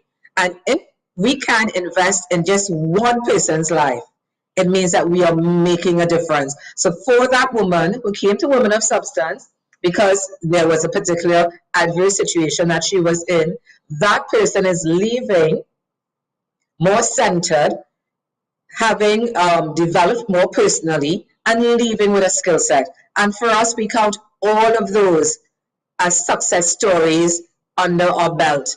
And it's to be attributed to all the community groups in Tobago that have really decided to step up to the plate and say, I want to be someone who makes a difference in Tobago. So they're to be credited for the work that they're doing. A lot of times they're volunteers. Most times they're volunteers. They're not getting paid for this. They're just doing it out of the goodness of their heart, because they've realized that first, to get through this life, we need somebody. You need to lean on somebody. You also need to give of yourself, because you never know. Later on in life, you may need to actually lean on somebody as well. So you're almost paying it forward. And Ms. Gomez, I mean, what you've been explaining to us is that also that Digicel has not left out Tobago in terms of its foundation work. And it's good to see, because, sometimes Tobago gets left out in the national scheme of things. And Yes. I also want you to, touch on the assistance that's there for groups, NGOs, that might be needing that financial assistance to, get their work out and to help people. Of course. Because, of course, you, as you mentioned, you work with people like the Women of Substance and all these different NGOs that are there helping the community. It's a collaborative effort. So what opportunities are there for our NGOs, other NGOs who are listening on this morning? Of course. Well, one of our director on the board, Georgina Peterkin, works out of our Tobago office. So you can contact her. But how it works is that our financial year runs from April to March. So our projects are pretty much assigned in terms of budget. By the time we launch, by March this year, you need to get something into us if you want something, a project then for the following year. But there are a number of areas you can actually get funding through. We do a call for applications for our extraordinary projects impacting communities, EPIC. And we tend to do that call a few months just before the end of a financial year. So just before, a few months before March next year, you will see a call. Sometimes we do a special call just for Tobago. We try not to do Trinidad and Tobago, which is what we did last year. But it is very top of mind for us that it is Trinidad and Tobago. And that's everything that we do is a component, every single thing. Recently, when we did our actual anniversary, 10th anniversary day is July 25th. We did celebrations internally with our staff in Trinidad. We did the exact same thing in Tobago. We made sure that everything that the staff got there, the staff got in Tobago. It's very, very important for us. We don't see that, it's on par. So, so there's the extraordinary projects impacting communities that we do. And then people can feel free to go on our website. They can, look at the things that we do fund, because obviously, as with any foundation, there are certain projects, particular activities that we do and fund. So that will give you a clear guidance on what you can, in fact, submit something for. But it is very important you get it into us before the end of March. The year has closed off already, the financial year. The funding for the projects that we do have, that's pretty much set. So we're right now in the process of executing because we will now, this is the time to get it done before March next year. So that time has closed off, but certainly for the next financial year, you can submit projects.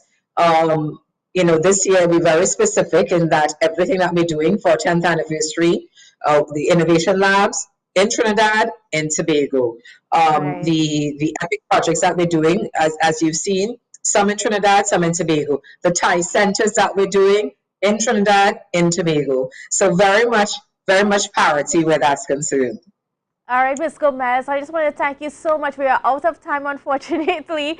But, I mean, thank you for being on with us and for sharing us about the work of the Digital Foundation. And, I mean, for viewers out there, those of you who have the NGOs and want some assistance, yeah, you have it. Yes, the financial year has been closed off, but it doesn't stop you from planning for the future years and seeing how you can collaborate with foundations like the Digital Foundation towards, you know, bringing more assistance and more help to just our communities. All right, viewers, that's it for this segment, but we have a lot more coming up for you after the break. And as you can see, you know, right behind me, you have a carnival costume. I'll tell you what that's all about when we come back from the break, so don't go anywhere. There's a taste in the air everywhere. Feel the vibe, cause it's something to share.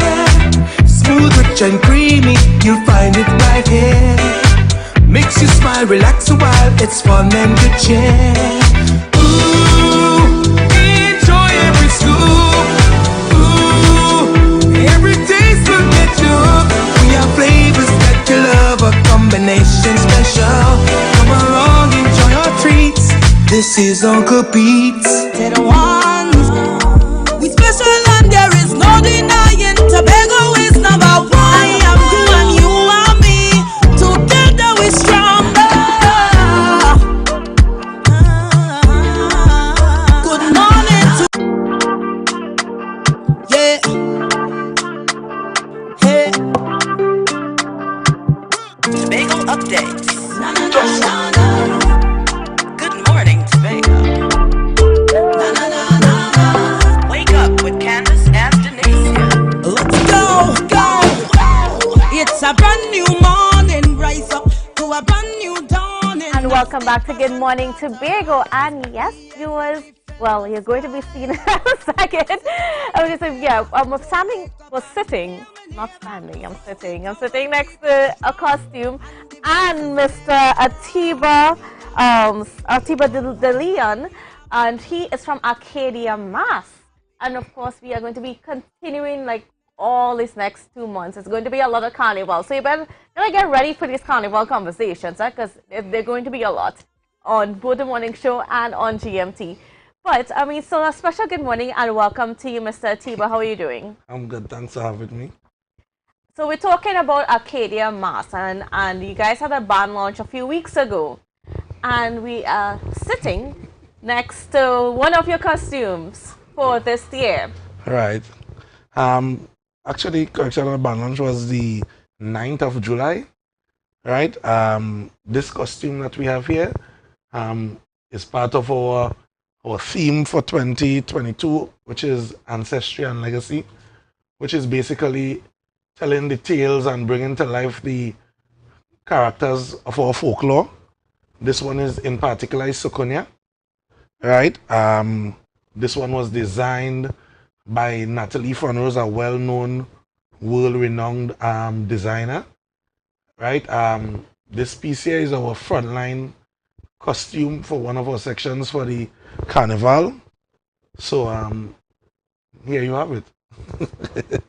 And tell me about, okay, so you said that you've been drawing inspiration from folklore traditions for your band. Right. So tell me about the different sections. What types of folklore? So we have the Sukunya as one.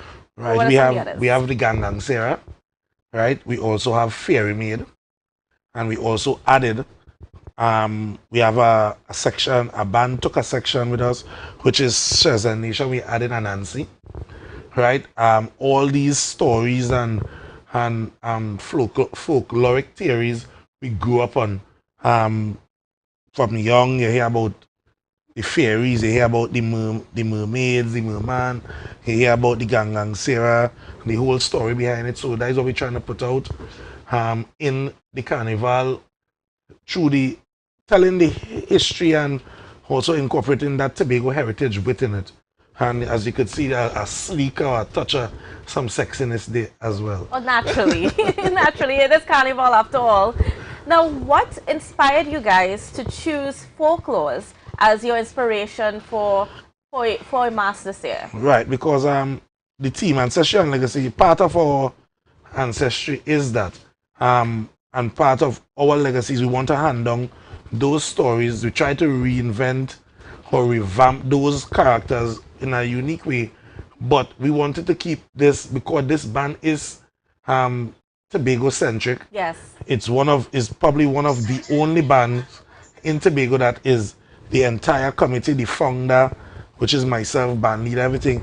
Everybody on my committee are young, innovative Tobago minds, right? That we decided that we're going to keep it Tobago, but bring that international feel, that local appeal and regional appeal, and bring it to life within telling the stories as well. And how are you guys been doing with, marketing your band and getting it out there, getting your costumes out there to the public, especially being that Tobago-centric band? Because what you're seeing out there in the space is that a lot of bands are collaborating with Trinidad band leaders, and while, that has its pull of its own, but how are you getting past that, especially because a lot of these bands have their own following? Right, so what we wanted to do, just to begin with, was make sure that we build a foundation. Before we aligned our brand with other brands and brands, because a lot of bands, no pun intended, but a lot of bands are partnered with other bands to piggyback off of their following, Yes. which is all well and good. However, we wanted to understand the business, build our brand, build it from the ground up, make sure we have something sustainable. So when we do partner with somebody, it's not a situation where we are being taken advantage of and we don't know. Marketing wise, the good thing about living in 2022 is that we have a number of medium to market. A person could be in Africa and they are the most famous person. A person could be on Little Tobago and they could be one of the most famous person and the most following because of the content.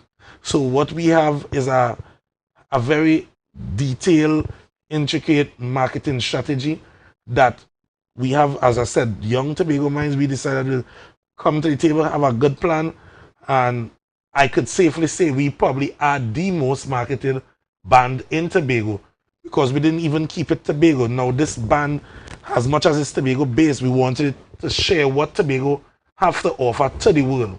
So it's not that we are marketing in Tobago, we are marketing all over the world. We are marketing in Trinidad. I just came back from Trinidad. So our marketing has been one that we are putting a lot of emphasis on to get that product out there. Okay, so what are some of the challenges you guys are facing, especially being that Tobago-centric band coming into, a Tobago carnival? So it seems as though the perfect platform for you guys to launch yourself as this Tobago-centric mass band, for the future. But how has that been working out for you? With everything in life, there is challenges.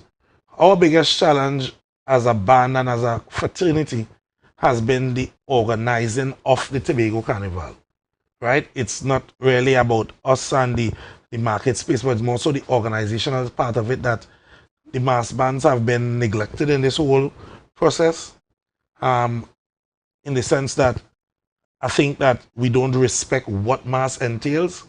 So we will support things that we believe or we deem important, but the mass is just because there's a lot of work goes into it.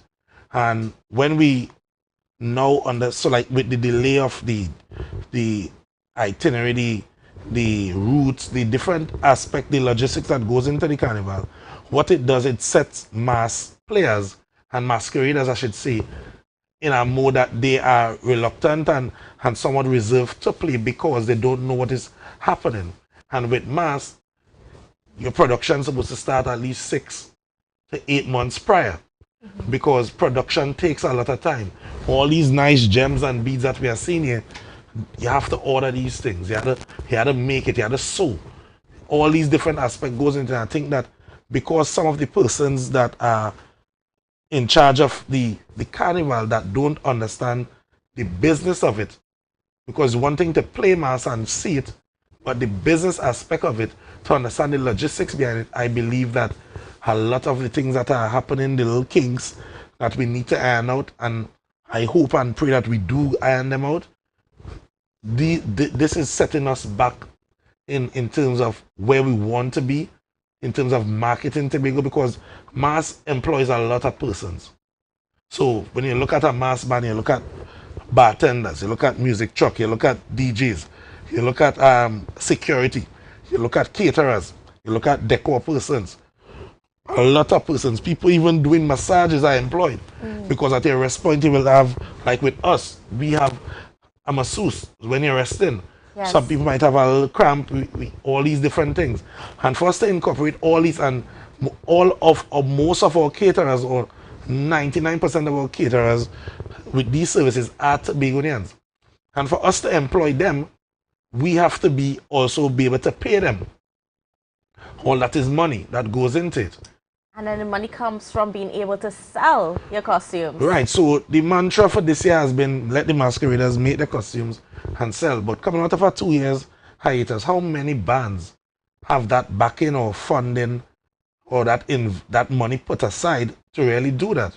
So just like with other fraternities as the Calypso and the promoters and so forth that they are lobbying for funding, why the mass can't get it? Because I could say this, to put on a proper mass, you are not a proper mask with a number, let's say 600 masqueraders.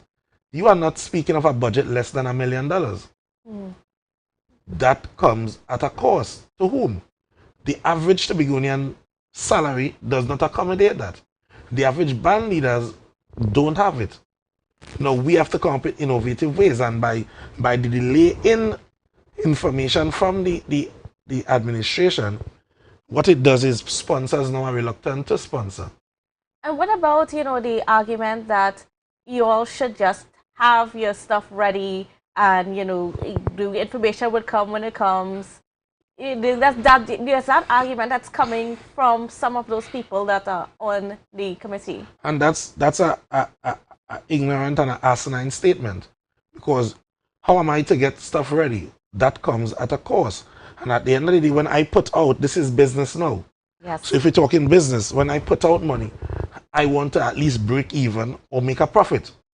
And if I put out something, let's say I make 100 of these, and I only get 2 sold, what am I to do? So for you to make a statement that get ready and information come, that, and again, it comes down to we having persons that are in spaces and talking out of context because they don't know. And because they don't know what goes into making mass, right?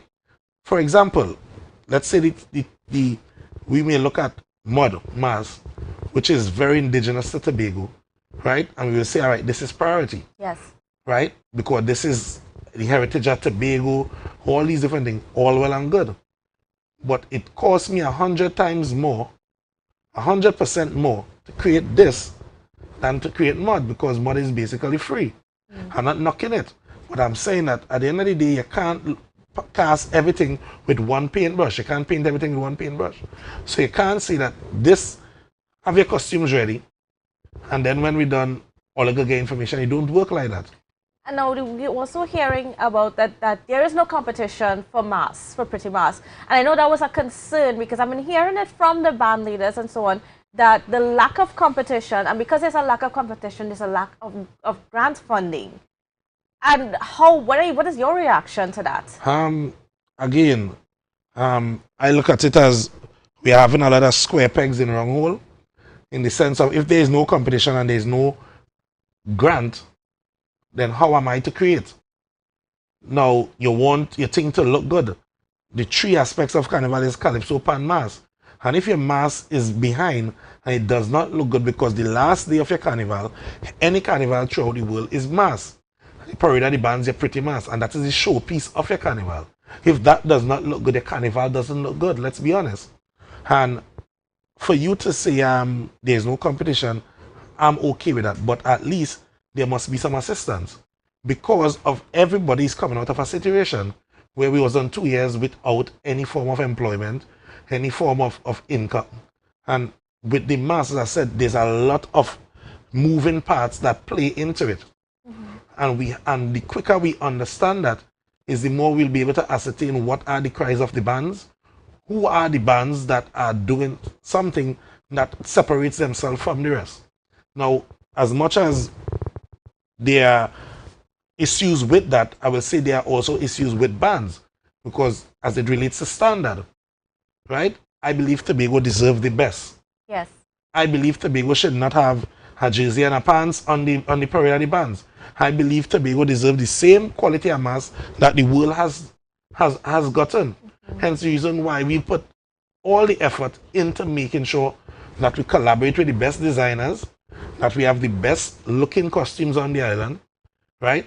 And we ensure that all the efforts that are put into it is towards a good showing, one that Tobago could be proud of. So when people, because we have persons coming from America, persons coming from Trinidad, persons coming from as far as Jamaica to play with us, right? Part of the issue is a masquerade call yesterday. Why? They can't get ticket to come to Tobago.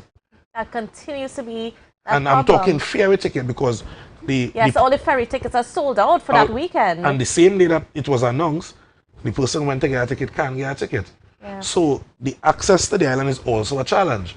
So we have persons coming from all over the globe to play, even England, to play with us. How do we give them that quality product that is Tobago, but is also world accepted? And you guys had a meeting yesterday with the Carnival Committee. Correct is right. What can you tell us that came out of that meeting, especially in light of some of these concerns that you are sharing here this morning? Well, a lot of these concerns were raised, and the committee are unable to answer any.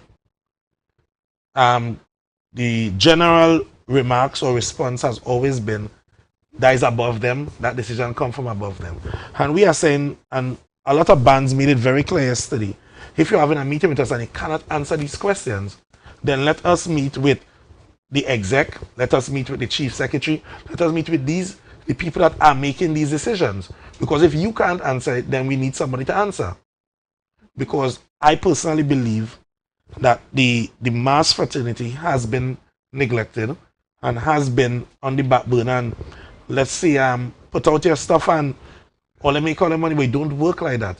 There has to be a collaborative effort for everyone to be a part of. The same way how the THA has interest in the mud, the same way the THAs have interest in the mass, in the pretty mass. Because all plays a part into the whole. You can't have a whole pizza with 2 slices missing. And we need all hands on deck. And all we are pleading for is for everybody to come clean, come straight, and involve us in it. And did you get that kind of that kind of response from them yesterday when you expressed those things to them?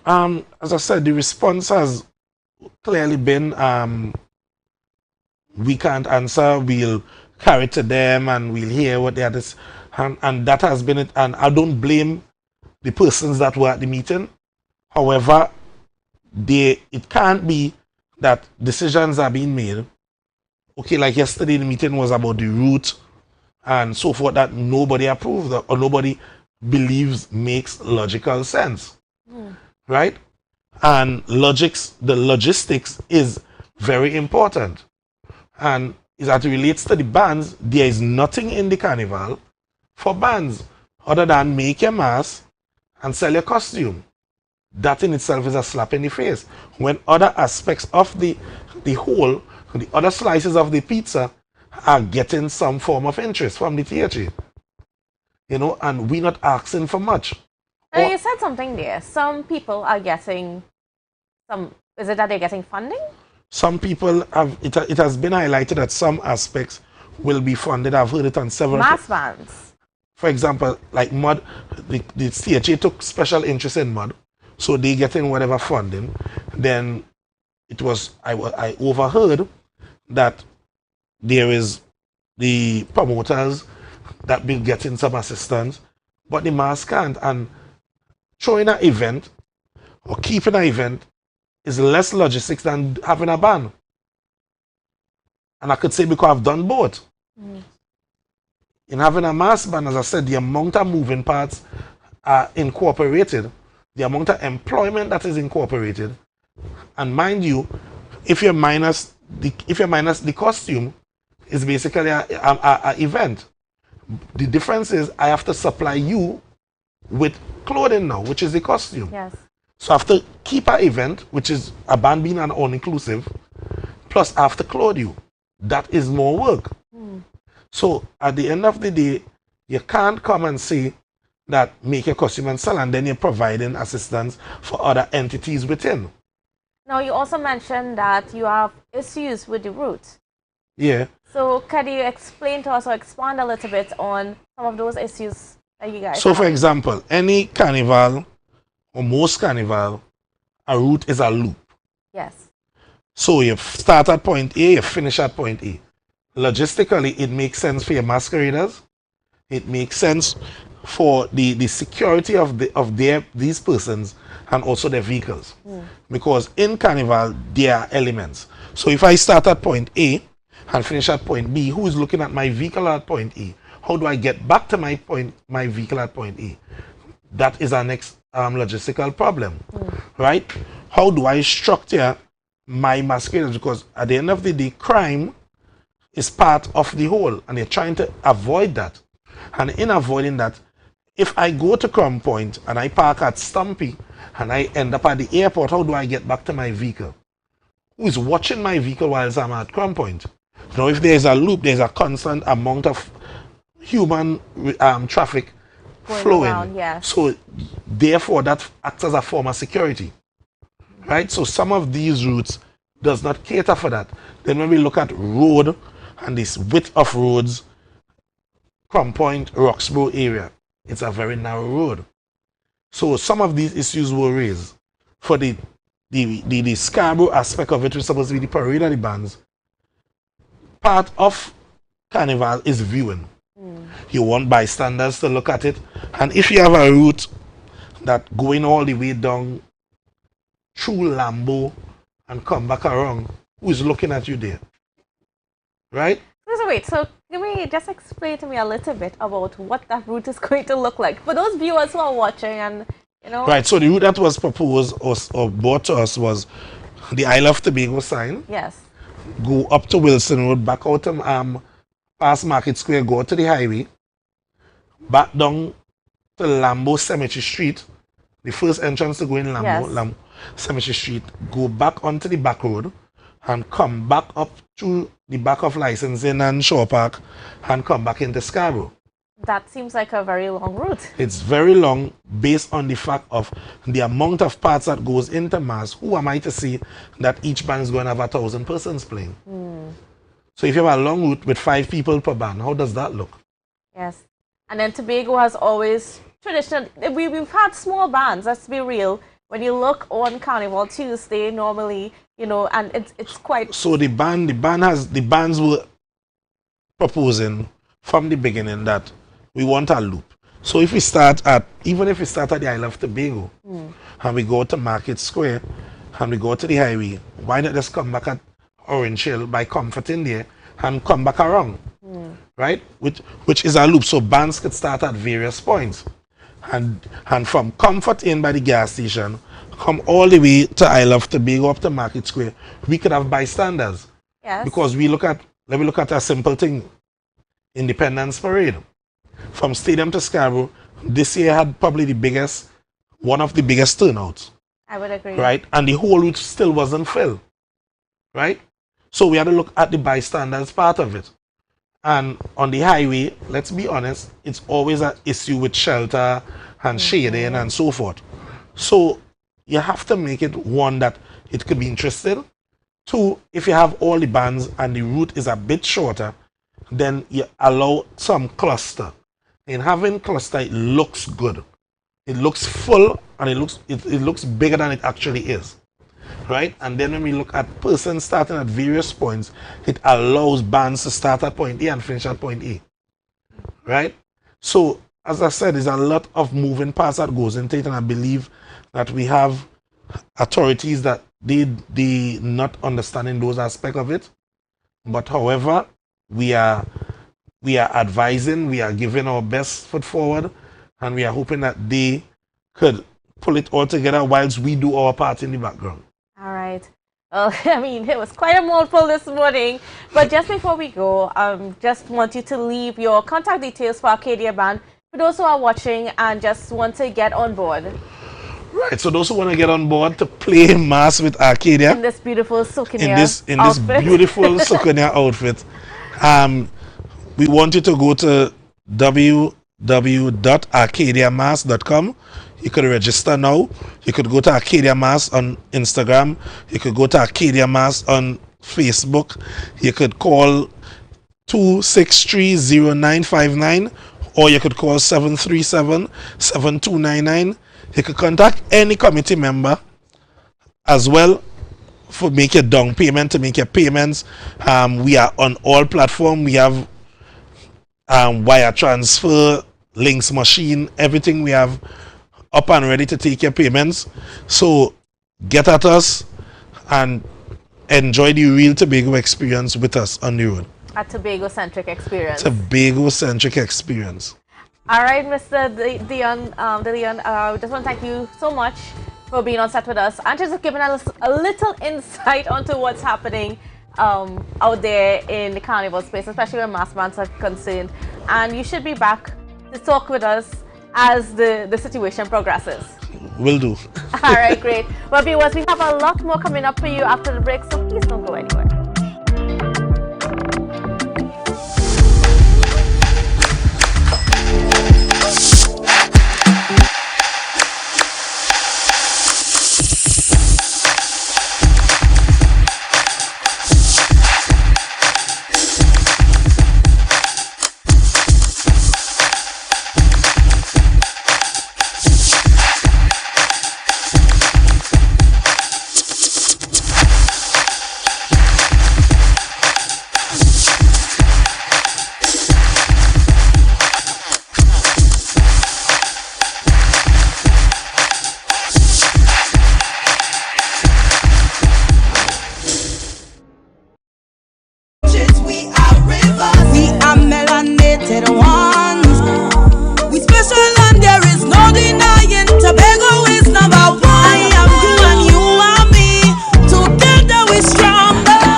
It's Friday, and of course, you know, Friday we are a little bit more relaxed, and we gotta take in some of, you know, the best features that Tobago has to offer in the arts.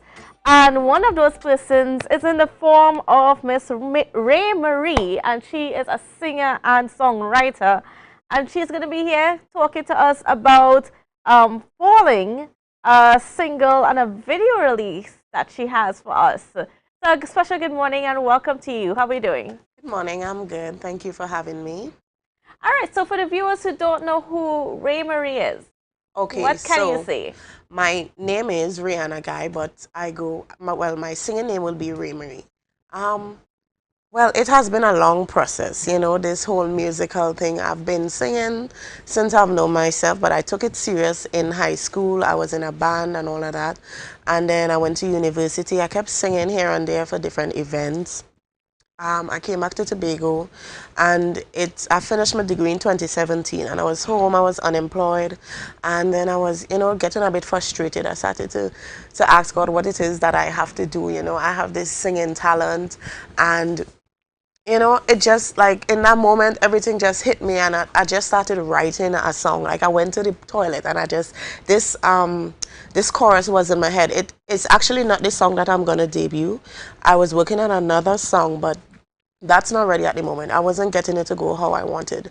However, this song called Falling, it's so funny how it came about. I started writing it on Instagram. Well, I was just on Instagram one night, and You know, I was talking to on my story and saying, hey, let me show you all how easy it is to write a song. And I came up with the verse, the first verse, and well, I didn't really take it serious, but I still recorded it, and I had it on my phone. And I remember messaging one of my music friends. Her name is Kanique Andrews. I think it's Joseph now because she's married. Yes. And I said, I want to come to the studio. It's time for me to know, tap into my musical abilities. So I went back to this song, and yeah, we went from there. Her name is, the studio is Full Stampy Music, and they did the whole production for this song called Falling. And what is the song about? Okay, so it's a love song. It talks about basically falling in love and all the jittery feelings you have coming with love. And well, I wasn't in love or anything at that moment, but I'm a romantic person. I like the idea of love. I think everybody wants to experience it. It's a beautiful feeling when you have it. So yeah, it's just, a song about love and falling in love. And what was interesting about your story is that you said that you had something there. You had something there for a while. Yeah. And I mean, what it says too is that you never know where things can happen or when things can happen. Definitely. So I mean, what can you say to some of our viewers, especially some of our young viewers? So, they might have it in the back of their minds that this is some of the things that they want to do, but they're not quite sure. Yeah, I understand, because what has kept me back to is that I used to think a lot about what was the main thing in Trinidad and Tobago. As a culture, we are soca people, we like dancehall, we like hype music and that kind of thing. So I was a bit intimidated to bring it to the forefront, being that my style of music is R&B and pop. So it's not as upbeat as soca, jump and wave kind of thing. But I think that we have a lot to offer as Tobagonians. We have a lot of talent. Some people might be intimidated or afraid to start, but it's always making that first move and making that first step and going with it. Because I remember a time I was on Facebook, and I've always keep doubting myself, and I saw this video, and this lady, she was doing a speech, and she talked about being afraid and insecurities and these things, and she said to me something that I'll never forget. One of the worst what is worse than failure is regret. And you don't want to be 60 years old sitting down thinking, wow, I should have pursued this thing, I don't know where this could have taken me. So it's always good to just start, and you never know, you just never know. And sometimes it may take a while, but you can't really give up. No, you can't. And you can't really cast it aside. And that's the thing, is if it's your passion, I think that once you follow and be consistent in anything that you love, there should be success along the line. And then you also mentioned that your music is a little bit different. So, I mean, we have a lot of soca and calypso within our space. Yes. But you're more into the R&B and pop. Yes. Now, I mean, how do you feel, though, being able to stand alone or to be one of the few in that genre? I feel good at the moment. I think that I have something good to offer, and I think that people are gonna like it, love it, possibly, hopefully.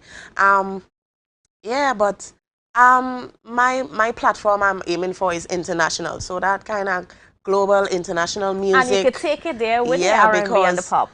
It's gonna be on all major platforms, so like Spotify, Apple Music, YouTube. And then I did a music video because I know that a lot of persons like to watch sometimes, not just about listening. Seeing some views of it here on the screen. These are behind the scene. And by the way, this was shot by Isolate Media and Consortium Studios. Yeah, I worked with a lot of talented people, and I'm really grateful to have that experience. Because I met this guy. It just so happened because I recorded this song in 2019, and well, the whole COVID thing happened, and that was put aside. And I just met this guy. Called me one day. Well, it happened through my cousin. She called me and she started telling me about her boyfriend, who is now her husband. He's a musical producer, and she would like us to link up because she think I have a nice voice. And from there, he just enlightened me about everything, like the proper way to go about putting your music out there. Because I remember him asking me, so what is your plan? You have a song, what is your plan? Where do you go next? And he was like, please don't tell me you're going to just drop this on Facebook and that's it. I was like, yeah, pretty much that is what I had planned. And he gave me the whole rundown about, putting it out, the whole streaming world and all these things. So His name is James Quashie. He goes by Q Major, so big shout out to him. Good morning, Q Major. How you doing, Q Major? Yeah, so I've got a lot of help along the way, a lot of enlightenment about going about doing this thing the proper way, you know. A lot of artists, sometimes they just do things and they just leave it in the air for limbo, and you can't get any credit, and, you know, you wouldn't get any funds coming back to you. So there's right And you have to put yourself out there. Definitely. And so this morning, I want you to put yourself out there a little bit. So I know the viewers are listening and you're like, all right, so what is this song? What is this song? We're hearing you talk about it. So are we going to, I'm not sure if you're going to be able to be singing this morning. No, not really, but I have a clip that you all could play. Yes. It's a little snippet of the song, so you all could probably run that. Right, so I think we're going to be able to run that now. So you're just waiting on the guys. And Place got me thinking of butterflies. Baby, there is something about you that I can't get enough of. Alright, viewers, so that's just a little clip. So when are we going to see the full release? Okay, great. So the actual release, the audio release, is on Monday, September the 5th. So yeah, that'll be coming out 12 p.m. Well, 12 a.m. noon kind of thing. Yeah. So it would be, well, actually right now it's available for pre-order. So if you go on iTunes, you would see there, type in Ray Marie Fallen, you'd see it there. All right, great. So, and of course, you're on social media, as you mentioned, you're on all the different platforms and so on. So, viewers, get connected with her. Yes, you can find me on Instagram, on Facebook. You could find me on my personal page. And normally I tag my music page because it's still growing. You know, I'm just coming out there. So Ray Marie people, you know, get connected with her. And let's get behind our artists. Yeah. It doesn't have to be soca or calypso. Exactly. We have Tobago, we have a lot to offer. We have a lot. And this is one of our great products here. So get behind her, support her, you know, as she goes out there into the world stage, taking the music from Tobago out there. All right, viewers, so that's it that we have on the program for you this morning and, well, for this week. It's been a very eventful week. I mean, we've been able to celebrate 60 years as a nation. Trinidad and Tobago, 60 years is quite an accomplishment. And, you know, you just want to keep going because we have a lot more to go. There's a lot more to do. We have a lot more growth. We've got a lot of things to work on as a country, but we have a lot to celebrate as well. So, and just keep that in mind as we're going through the weekend. You know, on us also, I know we're getting our kids prepared for school on Monday, you know. So, I know that there's going to be a rush this weekend for those last minutes because it's not been easy on everybody. Everybody has had the privilege of being able to get their things lined up. And if you want assistance, don't forget you can contact your representatives for the THA. They have there for you. So if you're still not able to find or get everything that you need for your children, please reach out to your representatives. And I think even Senator Hislop himself has been offering some assistance as well to students that need it. So I know it's been tough, but there is help out there. You gotta go out and get it. So viewers, yeah, that's it that we have for you on the program today. We are Tobago Updates, and you know, it's been a pleasure being with you all, and please stay connected with us because we never know what stuff we're going to bring you. Stay updated with Tobago Updates. All right, viewers, so this is from me, Candace Jackson, and we'll see you again on Monday. Have a wonderful day.